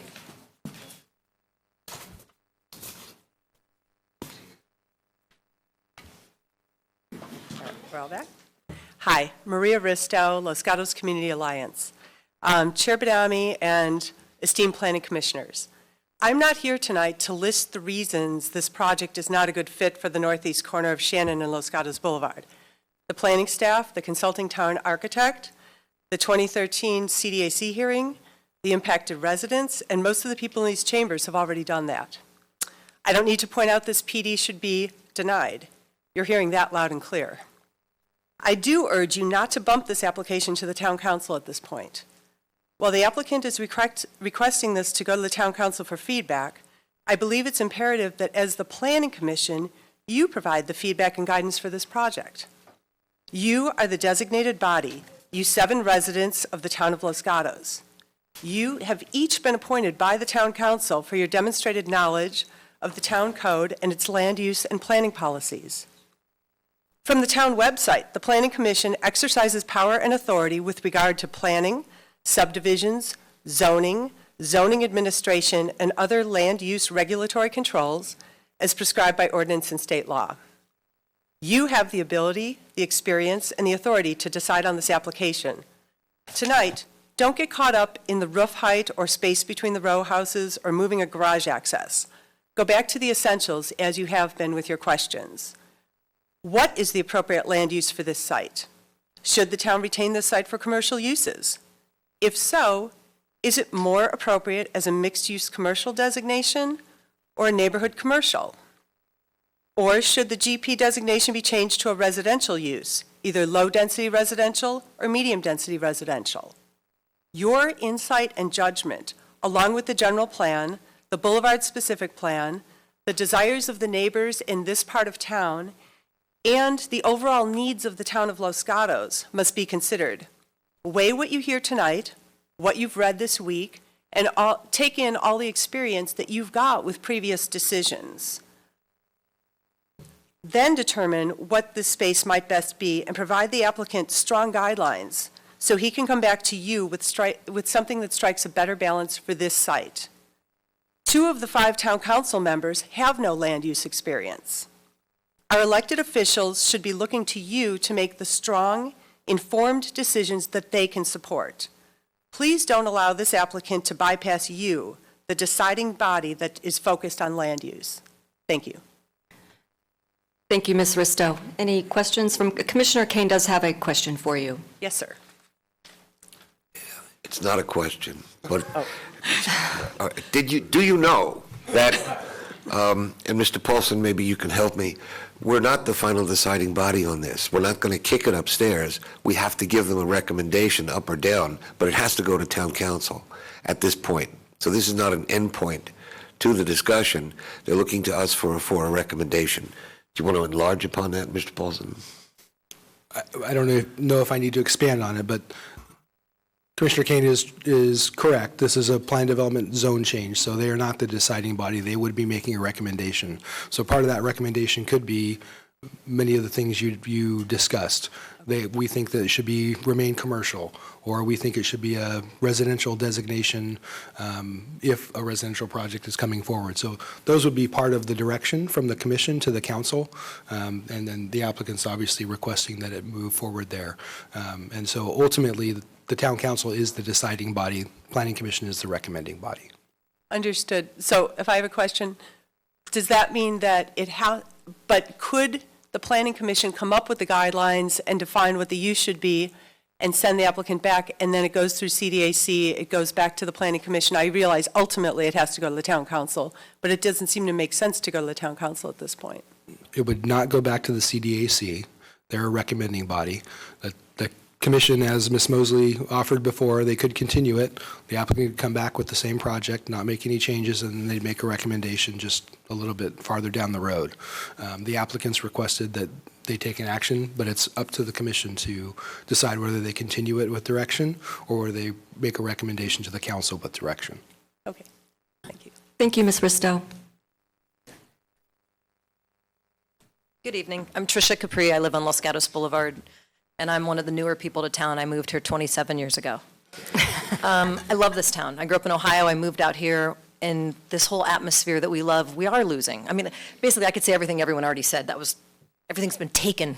But so I agree with most everything. I am opposed to it. I'm sorry, but I also don't blame this guy. If I had that lot, I'd want to do it too, right? I mean, you're going to make a lot of money selling a house here. But even someone without kids, one of the reasons I bought a house here is that, my sister said, "What are you, nuts? You're buying in Los Gatos." I said, "But it's not going to go down. It only goes up." Like, Los Gatos is good, great schools, but if you cram schools full of kids, not only are they not going to get a good education, the ratings go down, and that's tied to my house value and everybody else's. So we really have to think about the bigger picture here, let alone how quaint the town is and all those things. So I'd love to see a great place. I don't know why it has to change from commercial. I also don't, the one thing I will disagree with, I feel for the property owner there, is I don't think it's that guy's responsibility because Orange Fitness or Yoga Source or all these other people don't have parking. Shame on whomever approved those people going in there with the density they need to have parking. That shouldn't have happened. But I don't think it's this guy's civic duty to provide parking for everybody in town. I do think it's for whatever he builds there. I will, sort of on a tangent, where are a couple notes I had. I'm really disappointed when I see things like the cute little yogurt place downtown and a number of other businesses. The poor pizza place that was only open 2 months before it closed. We need to make it easier for businesses that are doing business to do business. What I see is people get put through the ringer to want to go from retail to, turning it into a food establishment, they go through the ringer. But we would let somebody build a huge amount of housing, a dense project. Laurel Muse is a cute little thing. It's just way overspaced. I live on Los Gatos Boulevard. I can hardly get out of my driveway. I mean, I leave at 5:30 in the morning usually, but even if I leave a little later, you have school time, I'm trapped. I can't get out. At night, I can't get out. Beach traffic, you can't get out. It's crazy. We have to really take a step back and think about why we all moved to this little town. I just think it's a little out of control.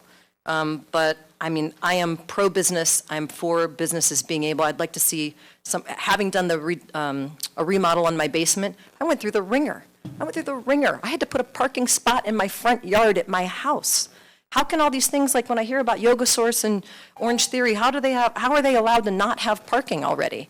So what's going on? But you know what? Shame on me, because I was asleep at the wheel. I've lived here a long time. I've assumed everybody was paying attention, and it's my fault I wasn't paying attention. I look at that North 40 project, I want to vomit. That's ridiculous. It's insanity. But you know what? I should have paid attention. I'm paying attention from here on out. This can't happen. So, thank you. Thank you for paying attention.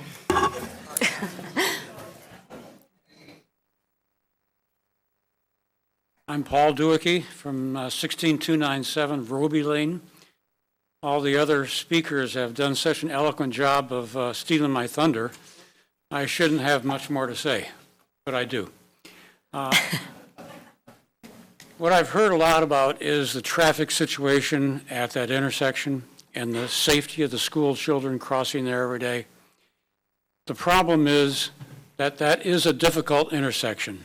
And the reason it's a difficult intersection is because of the offset between Shannon Road and Roberts Road. Right now, the town of Los Gatos has an opportunity to solve that problem. Looking to the future, this is going to be a bigger problem as time goes on and as the town develops. What we could do is take less than half of that property that we're discussing tonight,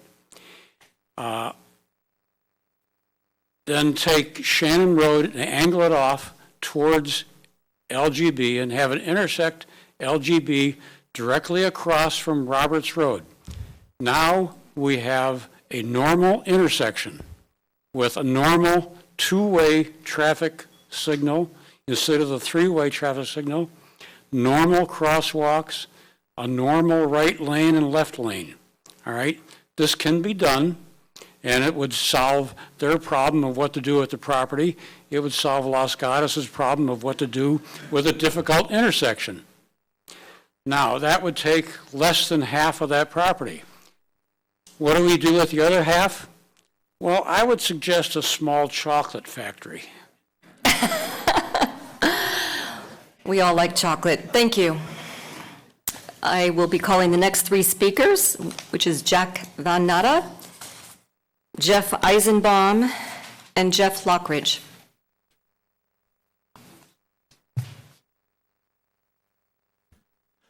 Good evening. I've not seen so many neighborhood letters totally rejecting a development as I have on this one.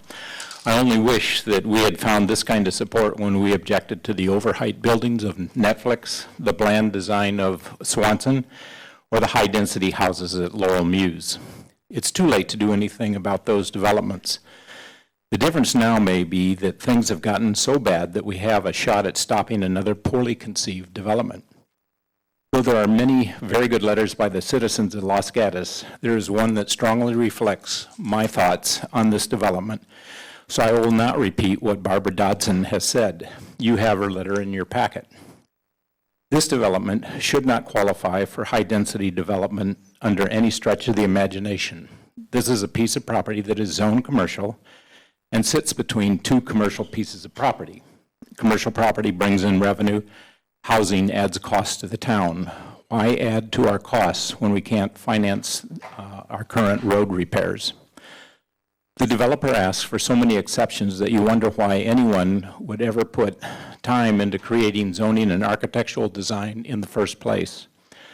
Though you are not supposed to consider the impact on schools, please take into account the rules of a state that has taken our school revenues away and then doles them back at the lowest possible level allowable, leaving our schools short of money to pay teachers, nurses, and counselors. It's highly likely that they have missed the school projections by 100%. We double-checked the town school enrollment projections for Laurel Mews and Bluebird Lane sites and found that the actual counts to be twice the reported projections. Additionally, the town accepts the traffic projected, but never checks to see if the counts were on target or not. Sitting in traffic on Los Gatos Boulevard, my gut tells me that they are off by 100% also. This development, plus Laurel Mews, have been placed at a very poorly designed intersection. Not only is the intersection designed impossible to navigate, but the street narrows for southbound traffic just before an elementary school. It's an unsafe intersection loaded with kids coming and going from school in a town that is now trying to become more bike and pedestrian friendly. With the possible exception of one letter, I haven't seen any support from the neighborhood. From those of us not living in that hood, you probably won't find support either. We have to traverse the traffic and wait at the lights. The staff, the architect, and the citizens are rejecting this project as unfeasible. I hope that the commission will also. Thank you. Thank you.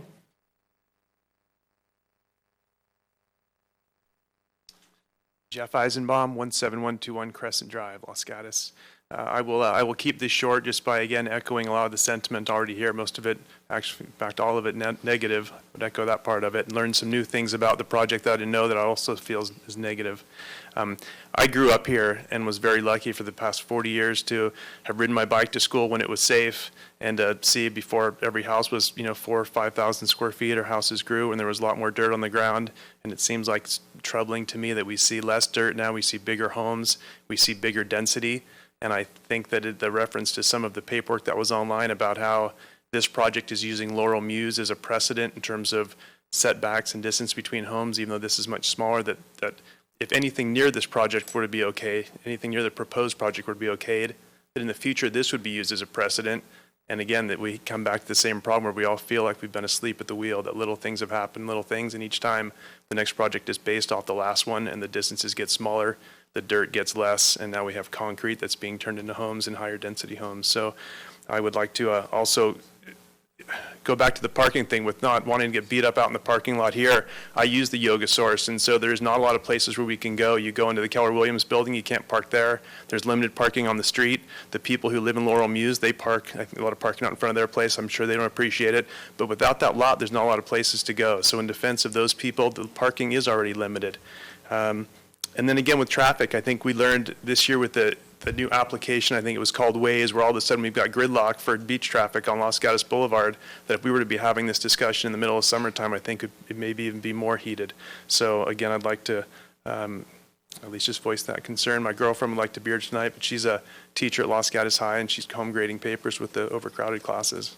Thank you. Thank you for your input, Mr. Eisenbaum.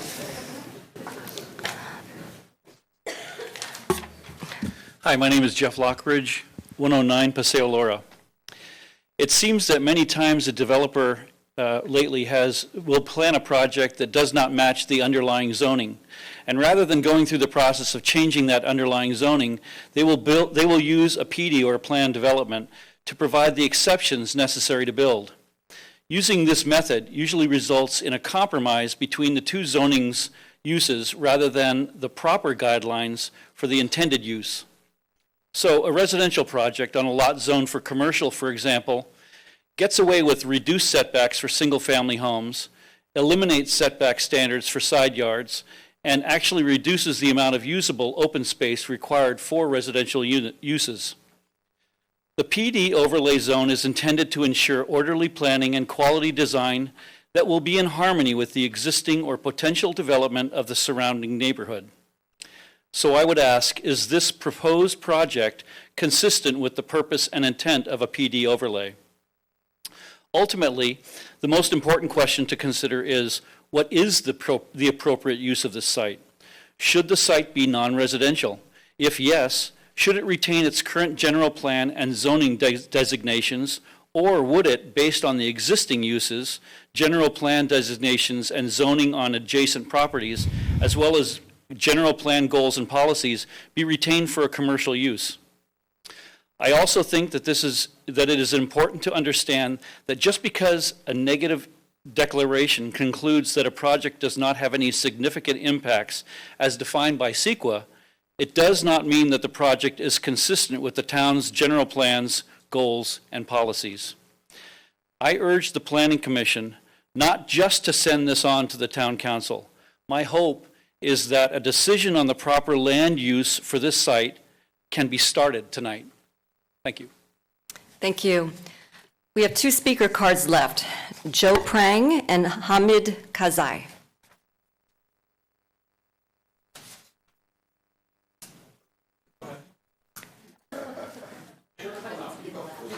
You'll go first. Hello, Hamid Kazai. I'm at 15605 Shannon Road. Actually, most of the points that other community members noted, I do agree with them. This plan should be stopped. I mean, I totally disagree with that. Another point I'd like to make is that over the last few years that I lived here in Los Gatos I can see that the standards are getting lower and lower.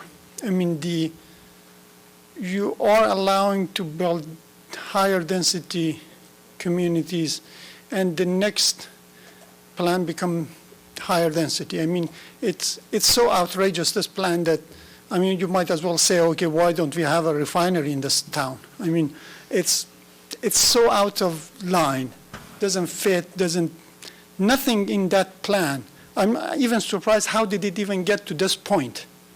I mean, the first reviewers that looked at this should have said, okay, forget it, go back to the drawing. But I mean, I'm not sure why we're even here discussing this. It's like, as I said, somebody comes here and say, okay, we want to build a refinery in this town. Would even bring it to this council and discuss it. That's all I was trying to make. It's so outrageous here, this plan. Thanks a lot. Thank you. Good evening. My name is Joe Prang. My residence is 100 Sund Avenue, just up that way. Lived there 13 years. I'm actually also a business owner in town, and my business is called Artisan Wine Depot. So in fact, I am at 16212 Los Gatos Boulevard, and so Scott is my landlord.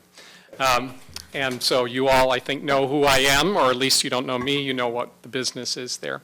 I'm conflicted. There's no way I'm going to add to all these comments about the site or whatever that people have said, but I wanted to make a couple of points.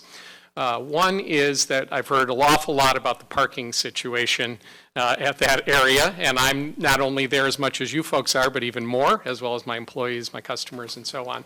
And I want to hopefully help you to understand that I think Scott and I have done a good job at trying to support the community, at least in the current configuration, by offering parking, not just to, everybody keeps talking about Yogasaurus and Orange Therapy.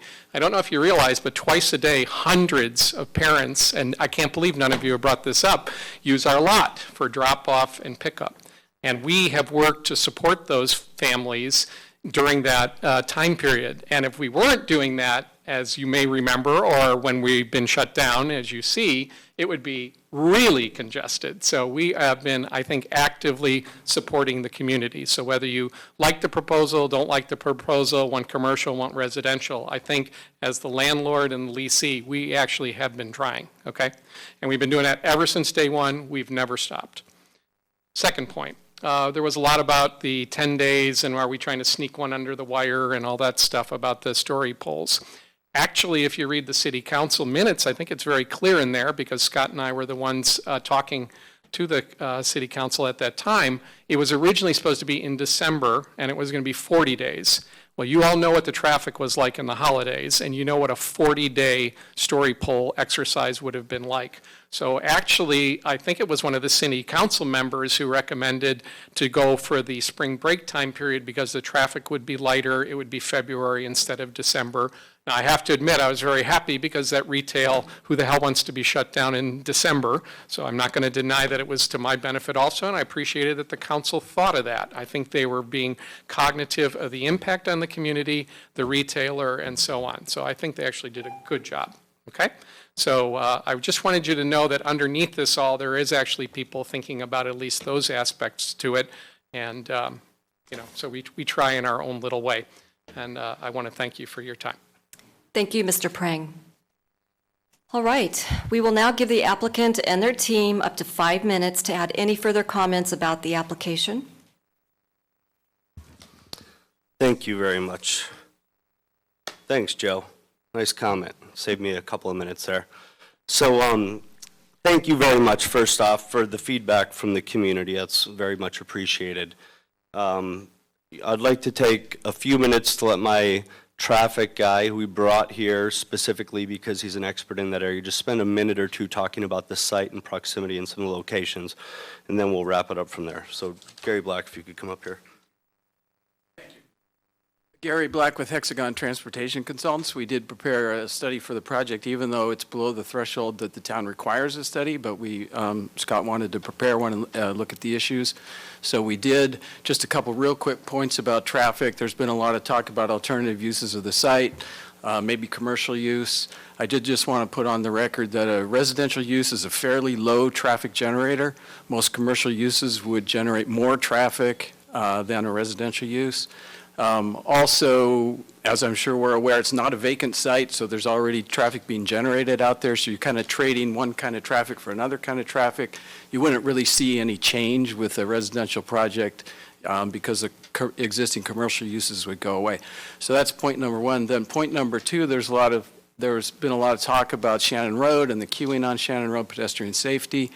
Your traffic engineer, Jesse Pooh, who's here tonight, is aware of these problems, and we work collaboratively to come up with ideas for improvements out there, which the applicant has offered to do in conjunction with the project, is to do some striping changes on Shannon Road to reduce the queuing, and also to make some improvements to the crosswalk there to enhance the pedestrian safety. So I just wanted to get that on the record as well. So there are plans that we could discuss further if you want to address some of the issues out there.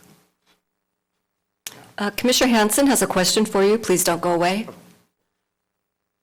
I was just wondering, right here, I was just wondering if you could comment on one of the members of the public brought up the point about there are 171 fewer trips per day versus the previous use. And I mean, that it hasn't been an auto dealer for quite some time, and even when it was an auto dealer, it was sort of the used car lot for them, and it was, I mean, my recollection is it never was a big traffic generator. So could you just comment on that? Because I understand maybe there isn't that big of a difference, and maybe residential typically is lower, but that number kind of caught my attention, and I thought that didn't work. It didn't make sense to me. It didn't make sense to you. That number came out of our study, and that was a comparison to auto dealership. We didn't actually count the auto dealership because when we did the study, the auto dealership was no longer there. So it was just a theoretical comparison. We did our best to come up with an estimate of what the auto dealership would have generated at the time. That's 170 trips over an entire day.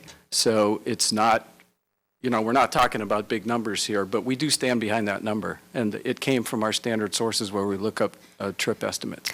All right. I'm going to interrupt really quickly. The applicant actually has 5 minutes, and I'm going to ask that we hold our questions until after he's done with his 5 minutes of allotted time. Then we can take questions. I think his time's up. He gets 2 more minutes. Time's up. No, just kidding. All right.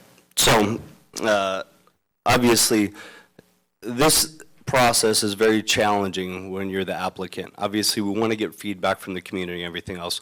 Our team's had approximately 12 minutes to present something that's been worked on for nearly 4 years. There's so much data and environmental impact reports and elements around traffic, and each one of these we can go into detail on for hours. I don't want to get too far into the weeds on this and talk about any of those details right now. I'd love to be able to talk further about each one of those things. But I can tell you, we are here today and wanted to move this process to a point where we could get the community feedback so that we could really understand what the Planning Commission and the community wants to see on this site. Because no matter what that's going to be, we still think this is the best proposal and least amount of impact. Obviously, there's a lot of community feedback, but this is happening by our choosing so that it wasn't an afterthought like some of these other projects that were mentioned today. However, our site, everything around us that had the same zoning had gone residential. So we have to go off precedence, as Mr. Eisenbaum, I believe it was, just mentioned. We use the sites that have been previously approved, that have the same zoning as what we know can go through a process. Looking at that, that's how we continue to move down this pathway, and receiving feedback from neighbors that they wanted to see residential. And when I talked to council members outside of council chambers, it was split between residential and commercial. So personal opinion, feedback, I need something that can go on the record that can help provide guidance so that when we come back here next time, if we get some direction and you want to use this land use as a residential for this form or a similar form, or if you don't like this and you give us guidance in some direction so that we can actually bring you a solution that meets the needs of our community. And so this has been very helpful. We pushed to this level of the process so that we could actually get this feedback. So other than that, we look forward to your response. We'd like to hear some debate and understand that there will be traffic issues not due to this site. There'll be traffic issues at this intersection because of all the other challenges and the people trying to get to this part of town at the hours based upon all the schools. But other than that, we still want to provide whatever the best solution is for the community, and we look forward to your feedback. Thank you very much. Thank you. We have questions for you. Commissioner Hudes? Yeah, thank you. Mr. Plotz, you mentioned that that there's an environmental impact report. Is that something you're prepared to provide to us?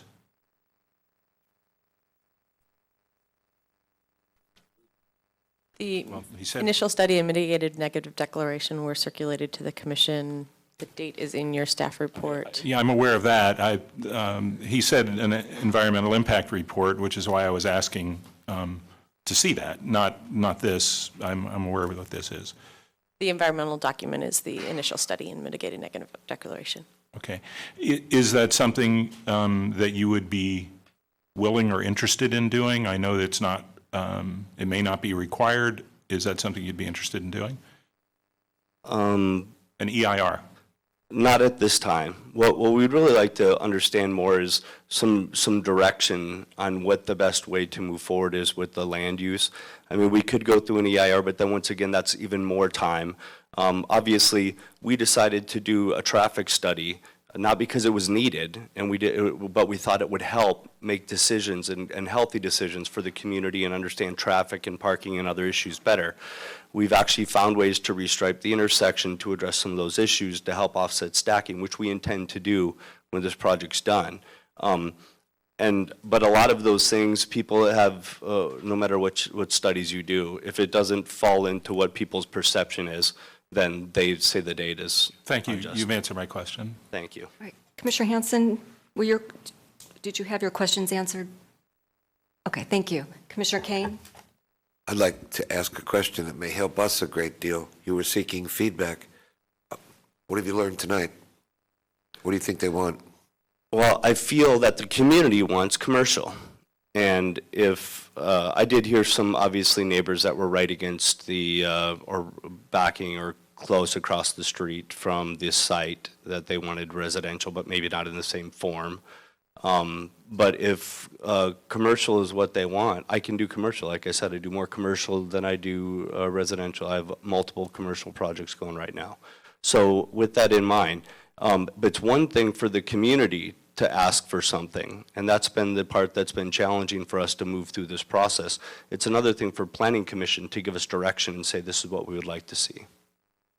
That's something that's documented on the books, part of a formal open process with community feedback, and that really helps. Thank you. All right, thank you. Thank you. We will now close public testimony. And the commissioners, well, Commissioner O'Donnell has a question, so I will let him ask his question before I continue. Okay, all right. So the commissioners will now focus their discussion on whether the proposed type of development is appropriate, what may or may not be appropriate for that site, whether the mitigated negative declaration is acceptable. We will be providing the applicant with direction as requested, and we will be rendering a recommendation to forward to town council. So I will look to the commissioners for their discussion and debate, and I will start with Commissioner O'Donnell. I find a basic misunderstanding of what we are about to do, I think. We are not recommending anything for you to do. We're considering whether the project before us is one that we would approve. If not, you have a piece of property which will have the same zoning it presently has. We don't know what you're going to do with it. We don't know that we would approve it. You've heard a lot of comments which would apply to commercial and or residential.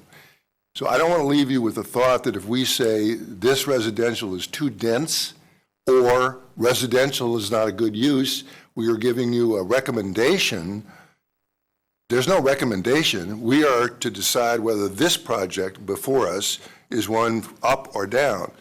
You then have the same piece of property you've got today, and that's a very difficult piece of property.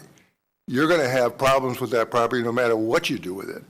I'm not saying you can't develop it. I'm just saying we're not going to remove those problems, nor are we going to suggest what to do with the property. We're simply going to, at the end of the day, and the council will, decide what your zoning is going to remain or not remain.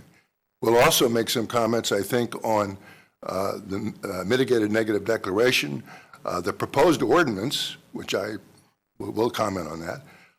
So you'll get a lot of comments, but I think basically they will go to what's before us, not guidance to what is not before us. So I just wanted to throw that out, see if anybody disagrees with that. But there's been a basic misunderstanding that we were going to give you a recommendation. I don't think we're not qualified to give you a recommendation. That's your business to decide what to do with that property. Commissioner Hanson?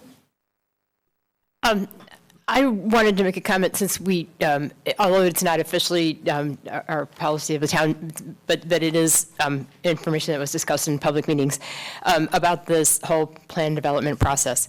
And because the applicant in a number, in their written letter as well as in his comments referred to aligning with previous plan developments. And it's not clear that the proposals of the Plan Development Study Committee will ultimately be adopted, but I can say for sure in the discussion that the committee was very, very, very clear that plan developments should never be used as a replacement for writing the underlying zoning and general plan designation. So in this particular case, if that plan ordinance, the new plan ordinance was in place, the applicant would have to get a change of the general plan designation in order to get a PD. That being said, as far as this particular project is concerned, it stands as commercial right now, and even in our current ordinance guidelines, it seems pretty clear that there has to be a compelling reason to change it. And I don't know that we've heard a lot of testimony that would indicate that we should. In fact, after hearing all the testimony tonight, I know I personally heard that we need to fix our infrastructure first before we add more residential. So, but back to the use of the PD, I don't know that would be a valid statement to say just because Laurel Muse had a PD for the same thing that this property should as well. In fact, I think the exact opposite. Thank you for your input. Commissioner Birch. So I want to say I appreciate Commissioner O'Donnell's comments, because as I've been listening to this and I've heard the applicant say a number of times that they wanted direction and they wanted recommendations.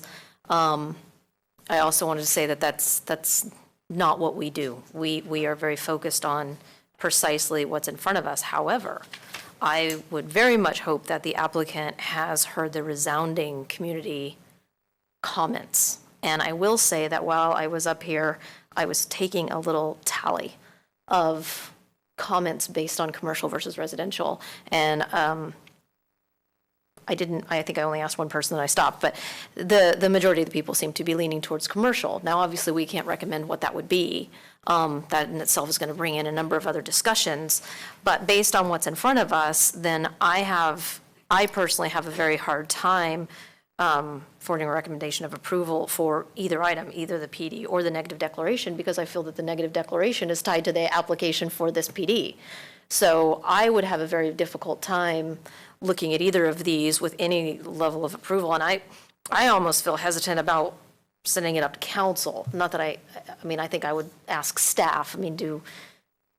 If we're going to send something up for denial, are they going to go through this entire process again with the community outreach, or what would that process look like, Joel? Yes, as any other PD, Planning Commission can forward a recommendation on the plan development and the environmental document. That can be denial or it could be forwarded up. Town Council will deliberate. Folks will have another opportunity at a public hearing to provide their comments, and then the council will take one of a number of actions. They could agree with Planning Commission's recommendation and deny the project. They could send it back to the Planning Commission with direction to the applicant, or they could approve the application with either as it is or with changes. So there's a number of opportunities for them or options for them in that case. All right, I share Commissioner Birch's thoughts on that. I'd also like to add the comment that removing these commercial zones for residential, we're concerned about traffic. So you do that, and now you've reduced the neighborhood servicing businesses. So people have to travel further to get their goods and services. That's going to make the traffic even worse. So I would not be able to approve a planned development or residential at this location. It's a vibrant, thriving location. There's no compelling reason to change it. Commissioner Kane? On the subject of providing feedback or direction, sometimes an applicant will say, well, gee, how high can it be? And someone well-intended will say, well, gee, 59 feet, because it was proposed at 90. And so the applicant will come back at 61 feet and say, look at the improvement I've been doing. That's the problem with suggested specific direction, and I'm always apprehensive about doing that. But I can offer some pointers that may have given us less than a warm, fuzzy feeling on what we read in our packets tonight, that there seemed to be not a lot of regard for what the town consulting architect had to say. There seemed to be an absence of trying to get the staff report provided to you in a more favorable light by acknowledging their concerns. So my general direction is, and has been, comply with the applicable provisions. If it says 15 feet for a setback, that's probably a good place to start. I was thinking about that setback business at 30, you got a 30-foot house and you've got a 15-foot setback, okay? So that provides an angle like that. But if you move that 30 feet to 2 feet from the sidewalk, that angle goes straight up. And that's what they're talking about with intensity and the density of the project is you've just loomed it right over the guy's head using the 30 and using the 2 instead of the 15. I think if you follow that angle down on a what needs to be a 15-foot setback, you make it a 7, then you probably should have a 15-foot building, because that way the angle would be the same. And that's the issue with intensity. The direction of the suggestions comply with the applicable provisions like setbacks as applicable to this project, the general plan, the Los Gatos Boulevard plan, and if it does go residential, adhere to the residential design guidelines. That's where the feedback and direction is. Comply to the extent you wish on your probability of success. Comply with the town consulting architect. Comply with the staff recommendations, because we're going to read it. And if they say, well, they're not listening, we recommend denial, I'm going to have a hard time overturning that. I think you want to get them on your side by doing what they suggest. And my fourth concern, my advice, listen to your neighbors. Because if it's way out of whack, 200 of them are going to send us letters, and that's hard to overturn. So that's my direction and my guidelines. All right, Commissioner O'Donnell. If you're entertaining a motion, I'm prepared to make a motion. I was entertaining one, but why don't you go ahead? Oh, okay, Yeah. thank you. I would move to deny the application. I would, on the basis that the project will have a significant impact on the environment, and I would not recommend that we approve the mitigated negative declaration, that the zone change is not consistent with the general plan and should not be made, that the project is not consistent with the Los Gatos Boulevard plan and therefore it should be denied, that the project is not consistent with the residential guidelines.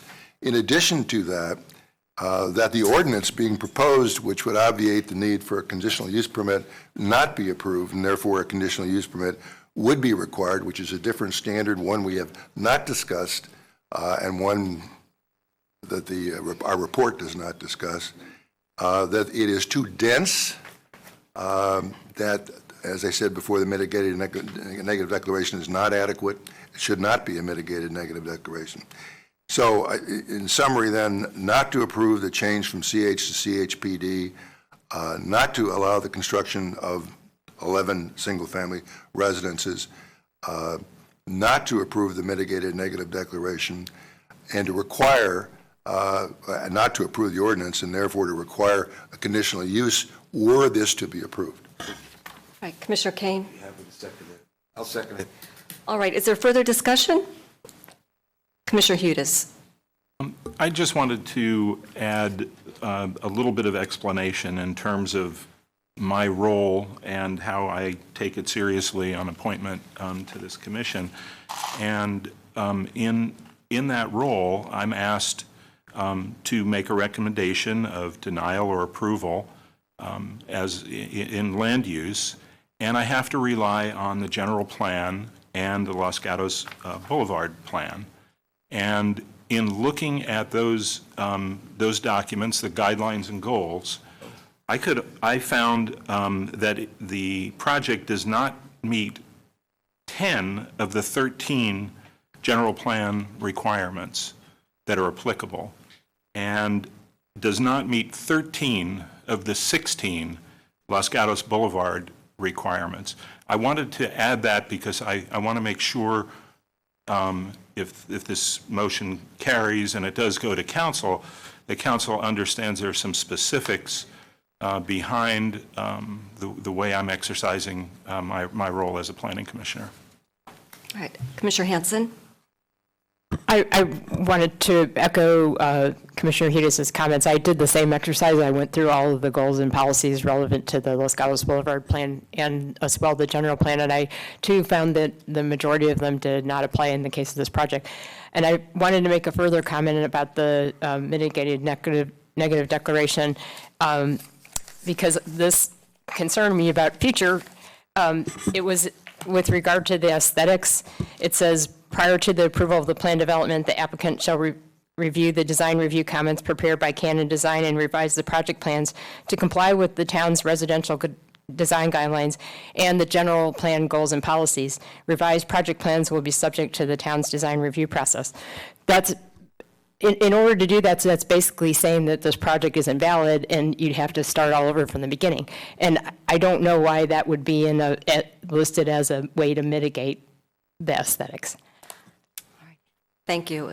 Further discussion? I will call the question. All in favor? Aye. Passes unanimously. Mr. Paulson, can you confirm that there are no appeal rights on a Planning Commission recommendation and that the full transcripts of the hearing will be forwarded to Town Council? That's correct. All right. Do you have a report for us this evening? I have a very brief report. At the last Town Council meeting, the Town Council approved a story pole exception for the North 40. As many of you probably are aware, there's a model in the lobby, and the original request from the applicant was modified by the applicant and then further modified by the Town Council. In general, the story poles will go up and be up at least 60 days from the date the notices for the hearing for the Planning Commission meeting go out. Okay, thank you. Do any members of the commission have an issue to bring forward to the attention of the rest of the commission? All right. Sure, Commissioner I Fritz? actually just want to make one quick comment to the few people that are still remaining. We thank you for the amount of outreach and how many of you sent in emails and letters and have stayed tonight and have spoken. This helps us greatly, and we appreciate everyone's involvement. And along with that, I'd also like to thank the commissioners and the staff for their hard work and time as well. So with that, this meeting's adjourned.